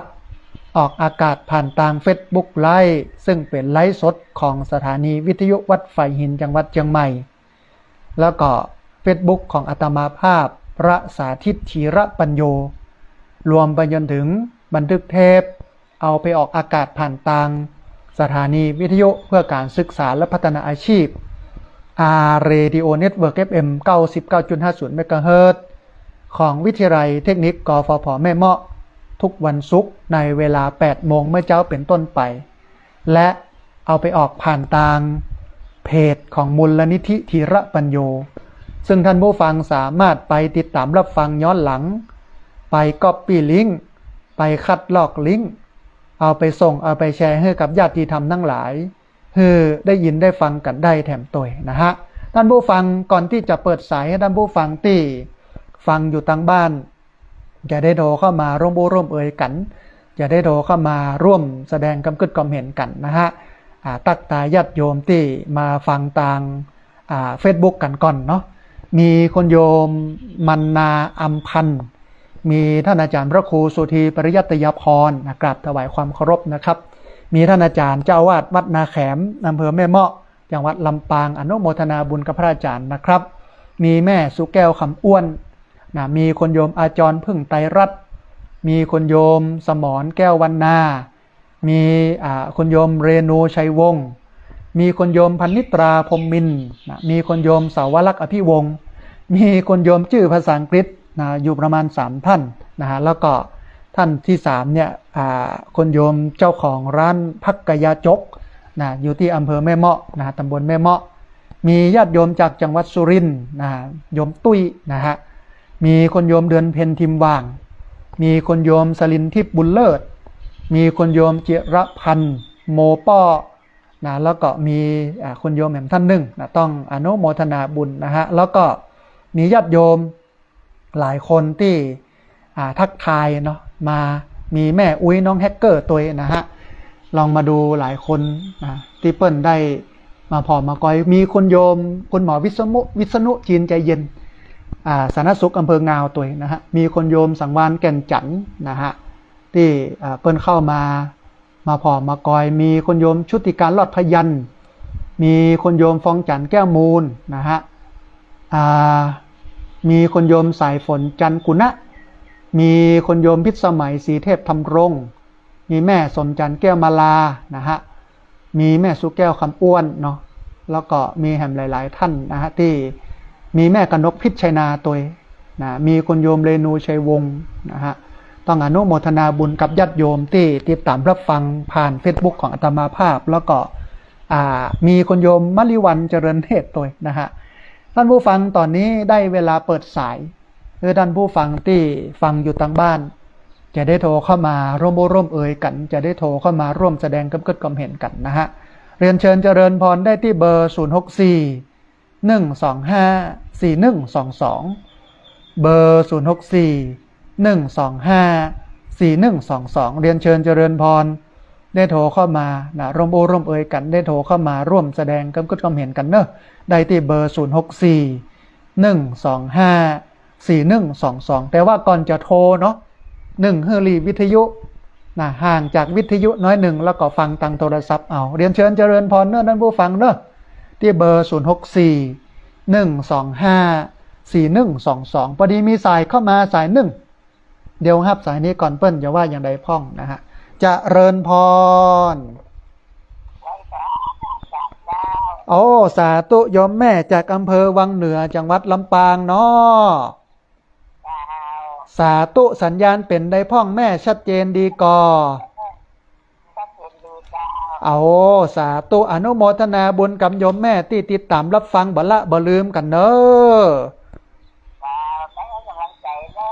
ได้กำลังใจจัดหนักโยมแม่อนุโมทนาสาธุนะโยมแม่จากอำเภอวังเหนือจังหวัดลำปางโทรเข้ามาเป็นสายแรกนะฮะท่านผู้ฟังในวันที่12ที่วัดโสภารามห้วยงูในเนี่ยพอดีหลวงปู่ดอยหลวงปู่พระครูปฏิพันธ์นำบัทินเปิ้นได้มอบหมายให้อาตมาภาพเอาหูปพระนักจัดรายการไปถวายที่ปูนที่เหลือจากแจกญาติโยมนะฮะเพราะฉะนั้นท่านใดที่ไปวัดโสภารามวัดห้วยงูในในวันที่12เนี่ยมาปะกันเนอะท่านใดอยากให้ได้หูปพระนักจัดรายการนะฮะมีอยู่ประมาณ 3-40 รูปอยู่ในภาพเดียวนะก็เอาไปติดไว้ที่บ้านเพื่อเป็นสิริมังคละเป็นที่ระลึกนึกถึงกันนะฮะพอดีมีสายเข้ามาสายหนึ่งเดี๋ยวครับสายนี้ก่อนเปิ้ลจะว่าอย่างใดพ่องนะฮะจะเริญพรเอาสาธุแม่คำนวณเจ้ซ้อนเมืองปานลำปางเนาะสัญญาณเป็นใดพ่องแม่วันนี้ชัดเจนดีก่อชัดแจ๋วดีเนาะวันนี้เนื้อหาสาระเรื่องทุดงเป็นใดพ่องแม่เข้าใจแจ่มแจ้งดีเนาะแจ่มแจ้งพี่เจ้าตะก้อนเขาถ้าหายเราเป็นเขาว่าปัจจัยถนนป่าเดินถนนรถเดินแบบจะใจว่ามาเดินอย่างนี้ไปเดินแกะป่าปุ่นไม่ก็ว่าคนนี้เนี่ยเข้าใจว่าจะพอไปอย่างมอกันเนาะแม่นเพราะเปิ้นบ่ศรัทธาเปิ้นบ่เข้าใจในเรื่องศาสนาเปิ้นก็ว่าไปอย่างนั้นเนาะแม่เนาะนะมันบอกว่ามันจะใส่เป็นสีเหลืองบ้างครับจีกากับจะหนักก็จังหวะนะไปอย่างแบบว่านี่แม่นถ้าคนมีอคติคนจะว่ามันถึงว่าแท้นะแม่เนาะถ้าติคนถ้าติตัวเนี่ยปัจจัยว่าคนเขาว่าน่ะแม่นคนบ่กินบ่ตานซ้ำเนาะอาตมาก็ปฏิทินที่ภาพมันแบ่งออกมาเนี่ยนะอาจารย์จะว่าว่าไงเป็นสื่อหาเงินเป็นไปอย่างเมียอยู่อ่ะมันก็108ประการแล้วแต่จะคิดนะปากอยู่ที่เปิ้นแต่ว่าระวังเป็นวจีกรรมกำปากเนาะนะแต่ที่เปิ้นจะอนุโมทนาบุญเนาะ แต่ที่เปิ้นจะอนุโมทนาบุญได้ร่วมกันโน่นนี่นั่นก็เกิดเป็นอกุศลก็บาปตกอยู่ที่เปิ้นนะคนกิเลสนาตัณหายาบกับบาปต่อไปก็ตามนั้นเนาะแม่เนาะจะเอาตามเขานั่นน่ะเขาก็ได้สักยาถามแม่คิดปกติของเขานั่นน่ะ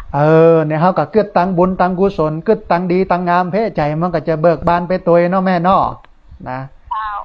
อันนั้นปล่อยเขาคิดไปเฮาคิดตั้งเพว่าเฮามาตั้งบุญหรอเปิ้นไปตั้งบาปตั้งไผตั้งมันคนที่ว่านี่ก็บ่ได้ว่าเขามาทว่านะสวดอิติปิโสจบบ่ฮู้บ่ต้องถามหาคนกินเหล้าเมายาเหมือนลูกสุกซากอย่างนั้นมันก็ปล่อยไปชีวิตก็บ่เจริญโยมแม่มันก็เป็นอย่างนั้นตลอดชีวิตตกมรณะไปตามนั้นเนาะแม่เนาะเจ้าโอ้อนุโมทนาบุญกับแม่คำนวณเด้อสาธุเจริญพรมันก็เป็นปกติท่านผู้ฟังก็ขนาดอาตมาภาพรณรงค์ให้เปิ้นมาปลูกไผ่ที่สำนักหลายคนก็บอกว่าจะไปจ้อยมันอย่างตัวเจ้าปลูกไผ่เดี๋ยวมันก็จะเอามาขายอะกะอย่ามันก็แล้วแต่คนจะคิดนะอาตมาภาพลุดลอยไปจากการพิษการติดใจก็เรื่องอย่างนี้แล้วใครว่าก็ว่าไปแต่ตัวเฮานะเป็นได้เนี่ยเฮาก็ฮู้ดีเพราะเจ้าเปิ้นตรัสว่าสุทธิอสุทธิปัจจตังนะบริสุทธิ์ไม่บริสุทธิ์ดีไม่ดีตัวเราเป็นผู้รู้คนอื่นเปิ้นบ่ฮู้บ่เข้าใจกันแล้วแต่เปิ้นนะฮะพอดีมีสายเข้ามาสายหนึ่งครับสายนี้ก่อนเปิ้นอย่าว่าอย่างใดพ้องจะเริญพร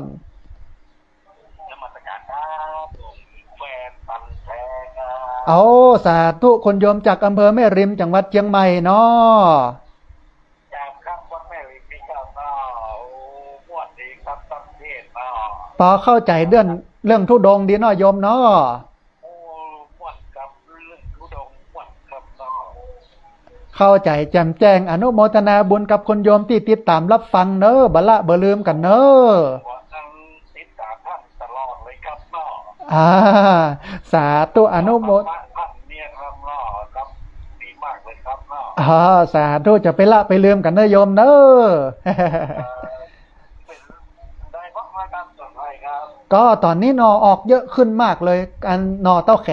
นเนี่ยนะเดี๋ยวนี้นะ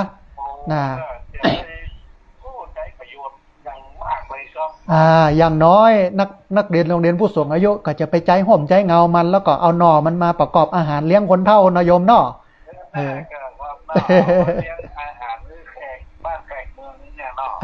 มันเป็นประโยชน์นะอนุโมทนาบุญกับโยมเด้อได้กำลังใจจัดหนักอนุโมทนาสาธุคุณโยมจากอำเภอแม่ริมจังหวัดเชียงใหม่สายที่3นะฮะเรียนเชิญเจริญพรเนอะท่านผู้ฟังเหลือเวลาประมาณ27 นาทีได้หลายสายอยู่เนอะเป็น3-40 สายปุณณะที่เบอร์064-125-4122เบอร์064-125-4122พอดีมีสายเข้ามาสายหนึ่งครับสายนี้ก่อนเปิ้นจะว่าอย่างใดพ้องนะฮะจะเริญพรสาธุโยมแม่สัญญาณวันนี้เป็นใดพ้องสัญญาณดีแต่มันนานตีโจ้เนี่ย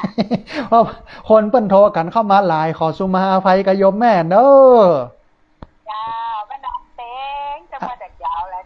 แม่น้อมตาจางสัญญาณชัดเจนดีอนุโมทนาบุญกับแม่น้อมเน้อที่บ่ละบ่ลืมกันเน้อสาธุเจริญพรแม่น้อมตาจ้างแฟนประจำแฟนเพลงประจำแฟนรับฟังธรรมะประจำนะฮะต้องอนุโมทนาบุญตัว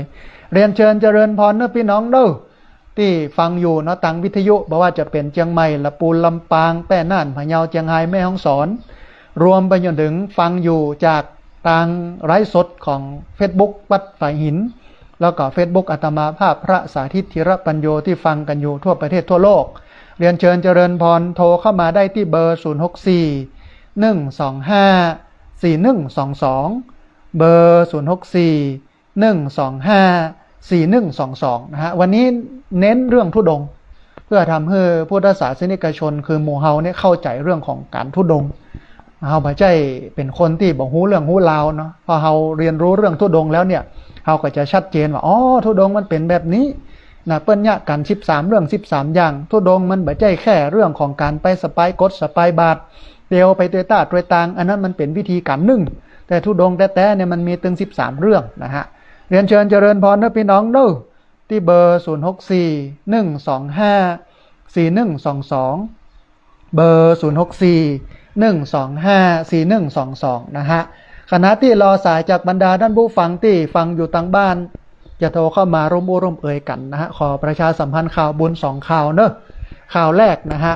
อันในวันที่12กรกฎาคม2569อาตมาภาพจะได้นำเอาโฮงตาลไปเลี้ยงญาติโยมที่มาทำบุญพระธาตุเจดีย์ที่วัดโสภารามห้วยงูในตำบลสันทรายอำเภอฝางจังหวัดเชียงใหม่ท่านใดจะร่วมทำบุญก็สามารถร่วมทำบุญได้เนอะที่ธนาคารกรุงไทยชื่อบัญชีพระสาธิตธีระปัญโยหมายเลขบัญชี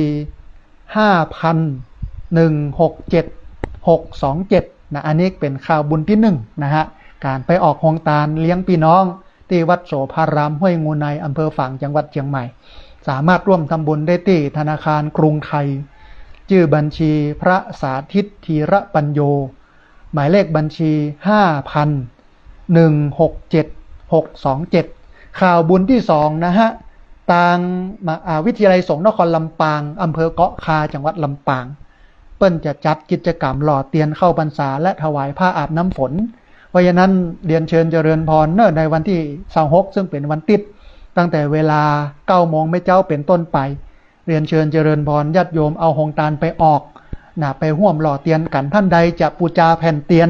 แผ่นละ39 บาทก็เจริญพรท่านใดจะปูจาผ้าอาบน้ำฝนถวายพระชุดละ99 บาทก็เจริญพร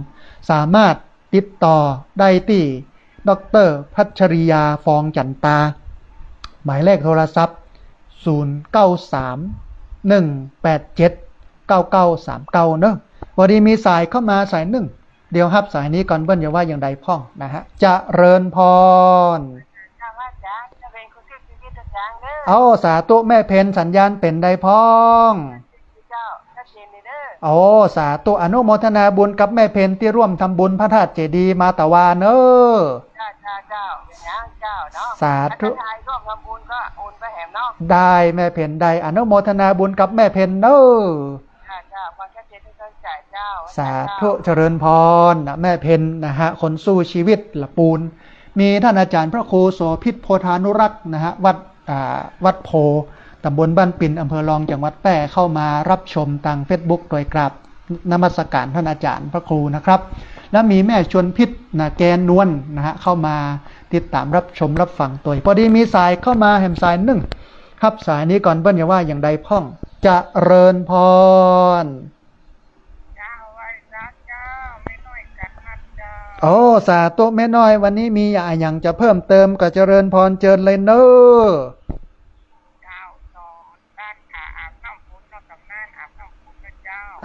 เจริญพรนักที่เดียวนะเจ้า3 กาลาการ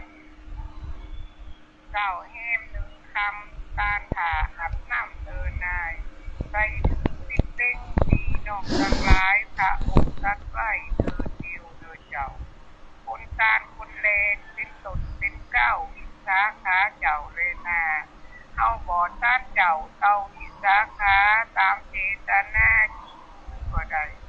ก่อนทำหลังทำก็ยีใจปล่อยเกณฑ์นำไปเอาไว้โดยเจ้าทำบุญกันได้ยิ่งได้เจ้าเอาเป็นหอเก่านำไปลาจากลูกลาเวลาตายจักปิดรับใจไว้รอสะสมเอาไว้ว่าต้องรอขอว่าต้องไปงอลาตันเขาอยู่โลกนาบอกขายผลซื้อมีเงินเป็นบอกไป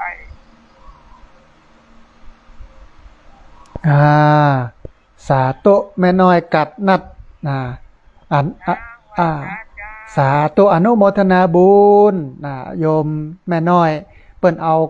กรอนเอาเข้าห้ำกำเครือเรื่องของการถวายผ้าอาบน้ำฝนที่จะถึงนี้นะปีนี้ปลายเดือนนี้เนาะเป็นฤดูกาลเข้าพรรษาช่วงนี้ก็มีการระดมทุนเรื่องของการหล่อเตียนเข้าพรรษาเรื่องของการถวายผ้าอาบน้ำฝนหลายวัดหลายวาญาติโยมที่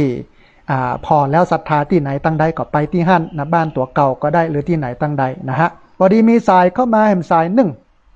รับสายนี้ก่อนเปิ้นอย่าว่าอย่างใดพ่องนะฮะจะเริญพร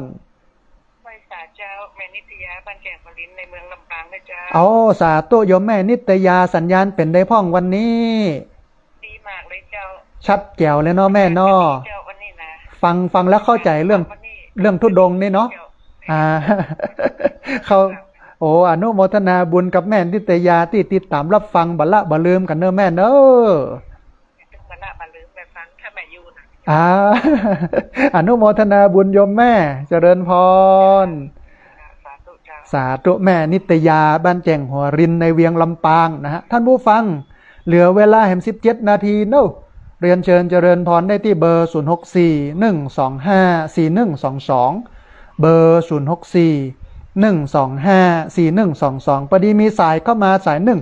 รับสายนี้ก่อนเปิ้นอย่าว่าอย่าใดพ่องนะฮะจะเริญพรไหว้ศาลเจ้าค่ะเอาสาธุมาแล้วแม่จันเรือนใสเวียงปากการสันปะตองเชียงใหม่จะเริญพรโยมแม่กดจับมือแล้วกำลังได้นี่หัวไม่มือปอแป๊กนะโอ้คนเป่าครั้งคนเปิ้นฟังกันนักกันหลายต้องขอสุมาอภัยโยมแม่วันนี้มีเรื่องราวอะไรอย่างจากอู้เอ๋ยพ่องโยมแม่เรื่องงานที่เปิ้นสมัยทุกเจ้าสมัยก่อนเปิ้นไปเอาผ้าห่อศพเอามาซักเอามาเย็บเอามันสมัยก่อนผ้าครัวมันเขียมเนาะแม่นละเมื่อ 2,000 ปีก่อนนะเนาะมันหน้ากาเพื่อจะมาปลูกไฟจะมาตอนิ้วมันจ้าดูเจ้าก่อนนักแต่ถ้าของบะหมี่ก็จะเป็นได้แบบเอาที่เปิ้นห่อซุปอย่างมาซักมาเย็บเอาคนเดียวนะกันเนาะสมัยบะเดียวมันปัดเตยแล้วมันเจริญรุ่งเรืองด้วยการทอในการยังผ้านี่ก็บ่ห่วงแล้วเนาะแม่เนาะโอ้จะเอาถ้าใดก็ตึงได้หมดบะเดียวเนาะแม่นละถ้าจะไปเอาอันกับผีมันสมัยมาเก่ามันก็จะดูกะไรอยู่เหมือนกันนะเนาะถ้ามันนุ่มแล้วนอนมาหลับแล้วเนี่ยว่าห้องก็กลัวโยมก็มากินมาตานนะโยมกลัวผีเนาะแม่เนาะผีมันหลอกแต่ว่าเนี่ยเพิ่นเดินทุดงมันแบบจะมีถนนยังบะเดียวก้าเนาะแม่นละมันสะดวกสบายแต่บะเดียวมันอย่างมันซับซ้อนนักขึ้นมันก็ต้องปฏิบัติตามระบบเปิ้นที่เปิ้นอยู่เนี่ยเนาะแม่เนาะแต่นั่นเนาะจะไปแต่ละจังหวัดนี่จะไปเตียวลัดป่าลัดดงมันจะถึงเมื่อใดเนาะแม่นละมันก็ต้องไปตัวหอมตัวตางตามเปิ้นแต่ว่ากฎหมายมันก็เกื้อให้เดินได้ตามไล่ตางนะเปิ้นก็เดินกันมาแต่เมื่อใดเปิ้นก็ยังบ่มีอุบัติเหตุกันอยากจะได้เนาะแม่นละแต่มันก็ต้องระมัดระวังคนผีบ้าผีบวมคนเมาเหล้าเมายาจะมาจุมาจนกันห้องเนาะมันอย่างเงี้ยมันมาเจอเราบ่รู้เรื่องรู้ราวมันก็ไปเป็นอุบัติเหตุใหญ่ก็โอ้น่าเสียใจน่าอินดูมันนะแม่นละโยมแม่นะโอ้อนุโมทนาบุญกับแม่จันเรือนใสเนอะเจ้าชัดจริงดีเจ้าไว้เจ้าสาธุนะแม่จันเรือนใสสะท้อนดีนะว่าบัดเดี๋ยวนี้มันบัดจำเป็นต้องไปเอาผ้าที่มันปันผีบ่ต้องไปเอาผ้าที่เปิ้นขว้างเป็นขี้เห่อมาละเพราะว่ายุคสมัยมันก้าวหน้าเนาะมันมีเทคโนโลยีการทอและผ้าปะเลอะขี้เต๋อเห็นฮะก็กึดจะฮอดสมัยเป็นสามเณรน้อยเมื่อปี39 2539อุ้ยมันตุกมันยากท่านผู้ฟังได้เอาผ้ามาตัดแต่นะเอามาย้อมขมิ้นเอามาย้อมแก่นขนุนเก้ามนุนเอาตังในแก่นของเก้ามนุนมาต้มนะเฮาก็เอาผ้าไปต้มก็หั่นนุ่งสักเดือนเนี่ยสีจางก็เอามาต้มแหมแต่เดี๋ยวนี้สบายผ้าเสื้ออันจีวรสบงอย่างต่างๆแล้วญาติโยมเอามากินมาทานนะฮะแต่ว่าวัดไหนมีนักมีหลายก็ไปพ่อพระเนนบ้านนอกบ้านนาพวกเนอะนะฮะอินดูทุเจ้าพระสงฆ์ที่เปิ้นอยู่ทั้งนอกทั้งนาต้องเกื้อกูลกันพอดีมีสายเข้ามาสายหนึ่งครับสายนี้ก่อนเปิ้นอย่าว่าอย่างใดพ่องจะเริญพรสาธุโยมแม่สัญญาณเป็นใดพ้องสัญญาณชัดเจนดีเจ้าบ้านตาโทกตุ้งฝ่ายฝนตกพ่องก่อโยมแม่น้อยโคตรว่าสวยๆนะวันนี้ดูเป็นใดพ้องวันนี้นี่มดคึมนี่เจ้ามันก็อย่ามามดแมทเนี่ยกันเนาะบ่ต้องมานักมาหลายมอกให้เปิ้นได้ยะนากันเนาะแม่เนาะจ้าโอ้ อนุโมทนาบุญกับแม่น้อยเนอะที่ติดตามรับฟังบละบ่ลืมกันเนอะ เจ้าแม่เป็นกำลังใจเนอะ ได้กำลังใจจัดหนักอนุโมทนาบุญ เจ้าแม่สงสารลูกที่เป็นบินบ้าบาดเนาะทุดงอ่ะ นั่นนะไอ้เป็นตีเอ็นดูเขาก็ อินดูถึงเด็กถึงขันเนาะ แม่นนั่นมันก็เป็นเรื่องของกรรมของเวรเนาะ มัน ถ้า เป็นกรรมเนาะ แม่นละถ้ามองอย่างอี้ก็เป็นเรื่องกรรมมันก็จบที่เนี่ยเนาะแม่เนาะ เจ้า สาธุอนุโมทนาบุญเนอะแม่เนอะ เจ้า สาธุนะแม่น้อยบ้านตาโทกตำบลตุ้งฝายอำเภอเมืองลำปางนะโทรเข้ามาให้กำลังใจกันนะฮะท่านผู้ฟังมีข่าวดีแห่งข่าวหนึ่งนะฮะที่เราจะไปทำบุญกับวัดแล้วก็ทหารตามแนวชายแดนจังหวัดบุรีรัมย์จังหวัดสุรินทร์จังหวัดศรีสะเกษที่อยู่อันแถวนั้นนะฐานทหารก็ดีท่านอาจารย์พระครูอภิวัฒนวิกรมเปิ้นบอกว่าให้รถตู้กู้กันเนี่ยที่จะไปเนี่ยมีข้าวสารมีมาม่าปากกระป๋องพอดีวันก่อนงานศพป่อของท่านอาจารย์พระครูโสพลปริยัติที่บ้านก้องฝายตำบลบ้านปินอำเภอรองจังหวัดแพร่ท่านอาจารย์เจ้าคุณพระวิสุทธิวัชราพรนะเจ้าอาวาสวัดลัทธิวันวัดพระนอนขอนตาน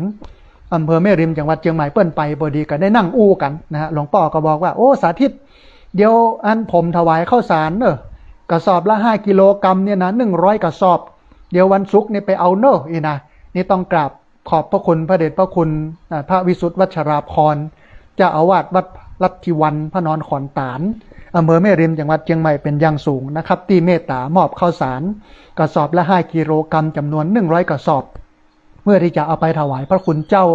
เอาไปแจกตามฐานทหารที่อยู่จังหวัดบุรีรัมย์สุรินทร์ศรีสะเกษตัวนะฮะในวันที่14 ถึง 17 สิงหาคมนี้พอดีมีสายเข้ามาแห่มสายหนึ่งฮับสายนี้ก่อนเปิ้นจะว่าอย่าได้พ้องนะฮะจะเริญพร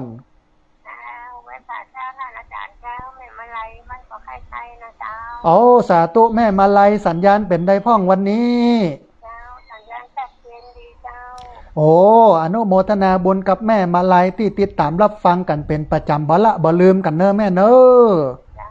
แม่ละลืมกุศลผู้องค์เจ้าแม่สบายใจดีอ่านทำอ่านฟังธรรมะนี่นะเจ้า ม่วนใจเนาะแม่เนาะมีทำเป็นมิตรคู่เรือนเป็นเพื่อนคู่ใจ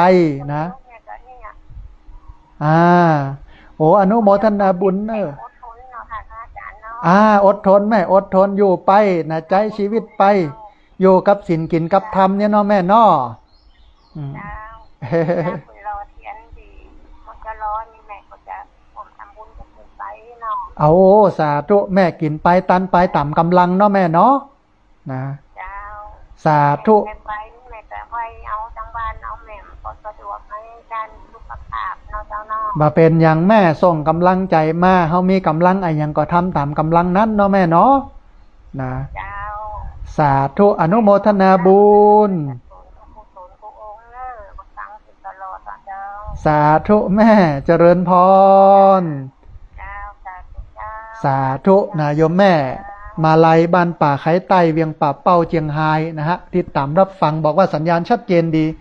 มีญาติโยมที่ติดตามรับฟังทาง Facebook ของอาตมาภาพนะมีคุณแม่อำพรกันทมีคุณแม่นิทเนศสุวรรณยาธีนะฮะต้องอนุโมทนาบุญตยพอดีมีสายเข้ามาแห่มสายหนึ่งครับสายนี้ก่อนเปิ้ลจะว่าอย่างใดพ้องนะฮะจะเริญพร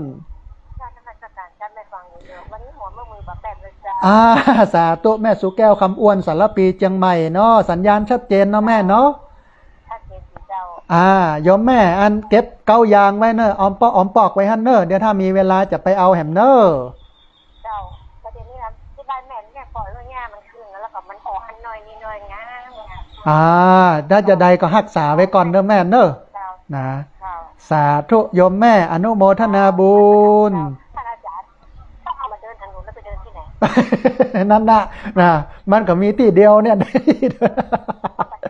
นบัดช่อย เนาะอันคนเปิ้นบอกหูเรื่องหูแล้วก็ว่าไปตามนั้นเนาะแม่เนาะ มันบัดช่อยมันก็ว่าที่ไม่มีก็ไป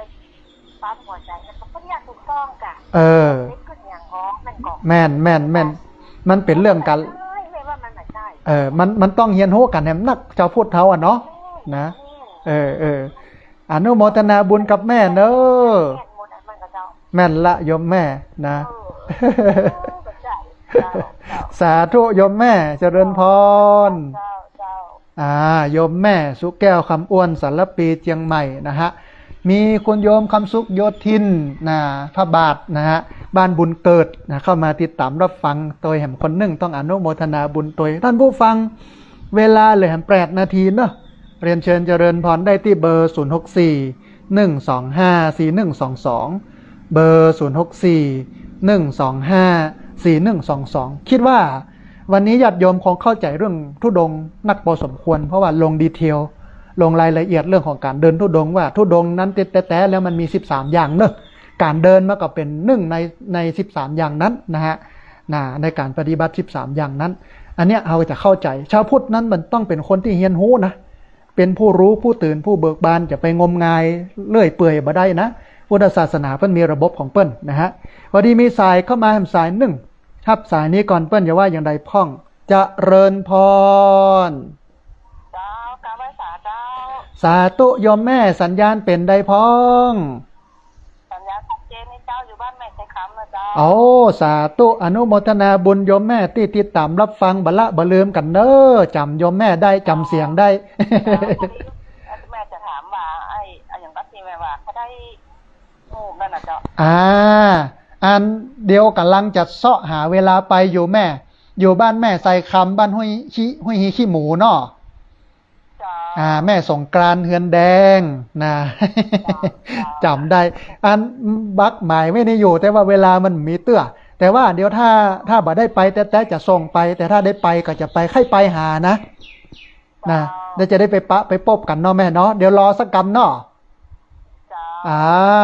อนุโมทนาบุญกับโยมแม่สงกรานต์เนอะแม่เนอะเป็นกำลังใจนะเจ้าเนอะได้กำลังใจจัดหนักอนุโมทนาบุญสาธุนะแม่สงกรานต์เฮือนแดงบันแบนแม่ใส่คำเปิ้นอู้เอ่ยกันทะแล้วว่าอยากให้ได้ฮูกครูบาอาจารย์พระนักจัดรายการที่หลวงปู่พระครูปฏิพันธ์ธรรมทินวัดพระธาตุม่อนจอมพอเปิ้นทำไว้เดี๋ยววันที่12เนี่ยนะอาตมาก็จะจัดไว้นี่สักหน่อยนึงเสร็จแล้วที่เหลือก็จะเอาไปถวายหลวงปู่พระครูปฏิพันธ์ธรรมทินที่วัดโสภารามห้วยงูในนะอำเภอฝางเอาไปแจกคือพี่น้องนะญาติโยมที่อยู่ทางปุ้นนะก็เหลือบันนักแล้วนะท่านผู้ฟังปีหนึ่งกับผลิตมาเตือนหนึ่งนะฮะเอาไว้ให้เป็นพอว่าเขาฟังรายการนะรูปไหนเตะรูปไหนบรรยายรูปนี้ดูเนี่ยเบอร์นั้นเบอร์นี้เขาก็จะได้หันหน้าหันตากันนะฮะท่านผู้ฟังเวลาพอที่จะเหลือแหมประมาณสัก6 นาทีเนาะ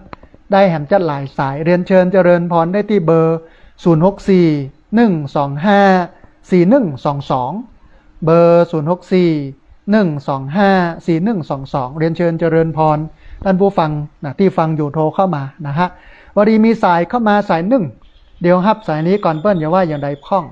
จะเริญพรสาธุโยมแม่แนะนำตัวน้อยสาธุโยมแม่บ้านเอื้อมลำปางเนาะก็แสดงความคิดเห็นว่าพระที่เป็นเดินจริงๆเดินข้างทางคนเราแต่ว่าถ้าผิดความมีใครยอมรับความผิดแล้วก็คนมาผิดนะแม่นเดินเพราะว่าคนต้องการที่เลสในฐานะเพิ่มหรือว่าบริษัททำส่วนหนึ่งอย่างหนึ่งเนาะแต่คนที่ผิดก็คือคนขับรถนั้นอย่างมาเดินในป่ามาเดินอย่างข้างทางแต่ข้างทางนี่จริงๆแล้วรถนั้นมันจะสวยสมควรไปแต่มาตกคนเลยมาตกคนผิดแต่ได้ตกที่ภาพตรงนี้มันมาถูกเหรอเจ้าแม่นละมันต้องโทษที่คนขับปุ่นแม่นอนะแต่ผู้ใหญ่ผู้ปกครองน่าจะเอาเขาสั่งสอนลูกอันนี้ก็คือเอารถมาขับไปจะได้แม่นเกิดความเสียหายน่าจะมาปัดว่าคนที่กัน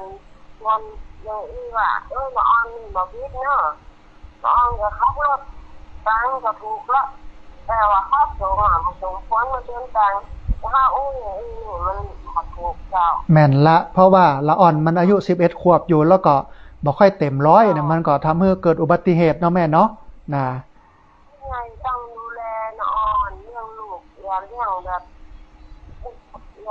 แบบนี้แล้วเอาใจเจ้าของเวลาว่าเอาความคิดมาพ่อแม่ต้องรับผิดชอบป่วยเพราะว่ามันเป็นคนครับอายุ11หรือว่าอายุเท่าไรก็แล้วแต่คนเฮาคิดคิดแต่ในโลกของนี้แต่ว่าในโลกน่าสงสารมันแบบป้นเจ้าแม่นละนะอนุโมทนาบุญกับโยมแม่เนอะทุกกำลังใจเนอะได้กำลังใจจัดหนักโยมแม่อนุโมทนาบุญสาธุโยมแม่จากบ้านเอื้อมนะในเวียงลำปางในวันที่10ท่านผู้ฟังอาตมาภาพจะไปเทศที่อบต.บ้านเอื้อมนะฮะวันที่10นี่นะเพราะว่าทางกองทุนฟื้นฟูเกษตรกรจังหวัดลำปางหัวหน้าสำนักงานกองทุนฟื้นฟูเป็นนิมนต์ไปบรรยายให้กับเกษตรกรที่บ้านเอื้อมนะฮะโยมแม่ที่อยู่บ้านเอื้อมที่โทรเข้ามาตะกี้นะไข่ปะไข่หันนะไปที่อบต.บ้านเอื้อมเนาะ จะได้ไปปะไปพบกันนะฮะเพราะว่าในวันที่10นั้นมีบรรยายแล้ววันที่9เนี่ยจะไปบรรยายที่โรงเรียนแม่เมาะวิทยาวันที่10นี้บ้านเอื้อมนะวันที่11นั้นก็จะมีแหมตี้หนึ่งก็คือเทศบาลตำบลแม่เมาะกับบรรดาพี่น้องชาวบ้านฟังนะ12ก็จะมีแหมตี้หนึ่งนะฮะที่อำเภอฝางจังหวัดเชียงใหม่เนาะพอดีมีสายเข้ามาแหมสายหนึ่งขอสายนี้เป็นสายสุดท้ายก็แล้วกันนะฮะจะเริญพรสาธุพระอาจารย์สาธุโยมแม่เจ้าสัญญาณเป็นได้พ่องแม่ชัดเจนดีกโยมแม่โทรมาจากที่ไหนจากบ้านโป่งเจริญตำบลวังไกอำเภอวังเหนือเจ้าโอ้สาธุพี่น้องวังเหนือชื่อโยมแม่อายังแม่ลอยเจ้าแม่ลอยวังเหนือบ้านไซบ้านโป่งเนาะเจริญเจ้าบ้านโป่งเจริญวังเหนืออนุโมทนาบุญกับโยมแม่ที่ติดตามรับฟังบ่ละบ่ลืมกันเนอะโอ้เงียบไป อนุโมทนาบุญกับโยมแม่พอดีเวลาหมดพอดีเอาละท่านผู้ฟังรายการธรรมาภิวัตรในวันนี้เวลาหมดลงแล้ว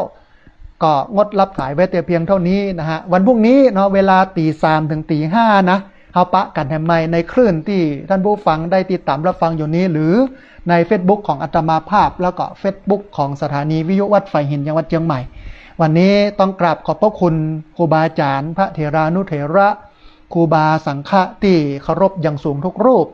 อนุโมทนาบุญกับเจ้าของเครื่องเจ้าของสถานีเจ้าหน้าที่ที่ดูแลการออกอากาศการส่งกระจายเสียงที่เอาสัญญาณดีๆแบบนี้ไปให้ท่านผู้ฟังทั้งหลายได้ติดตามรับฟังอนุโมทนาบุญกับญาติโยมทุกคนทุกท่านที่ติดตามรับฟังทุกคนทุกท่านที่โทรเข้ามา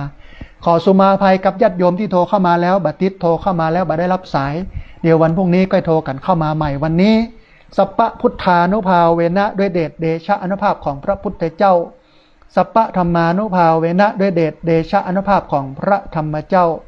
สัพพสังฆานุภาเวนะด้วยเดชเดชะอนุภาพของพระสังฆเจ้าศรัทธาสุทธีพระวันตุเตขอความสุขความเจริญในธรรมจงบังเกิดมีแด่บรรดาศรัทธาสาธุชนทุกคนทุกท่านตลอดการเป็นนิจเทินเจริญพร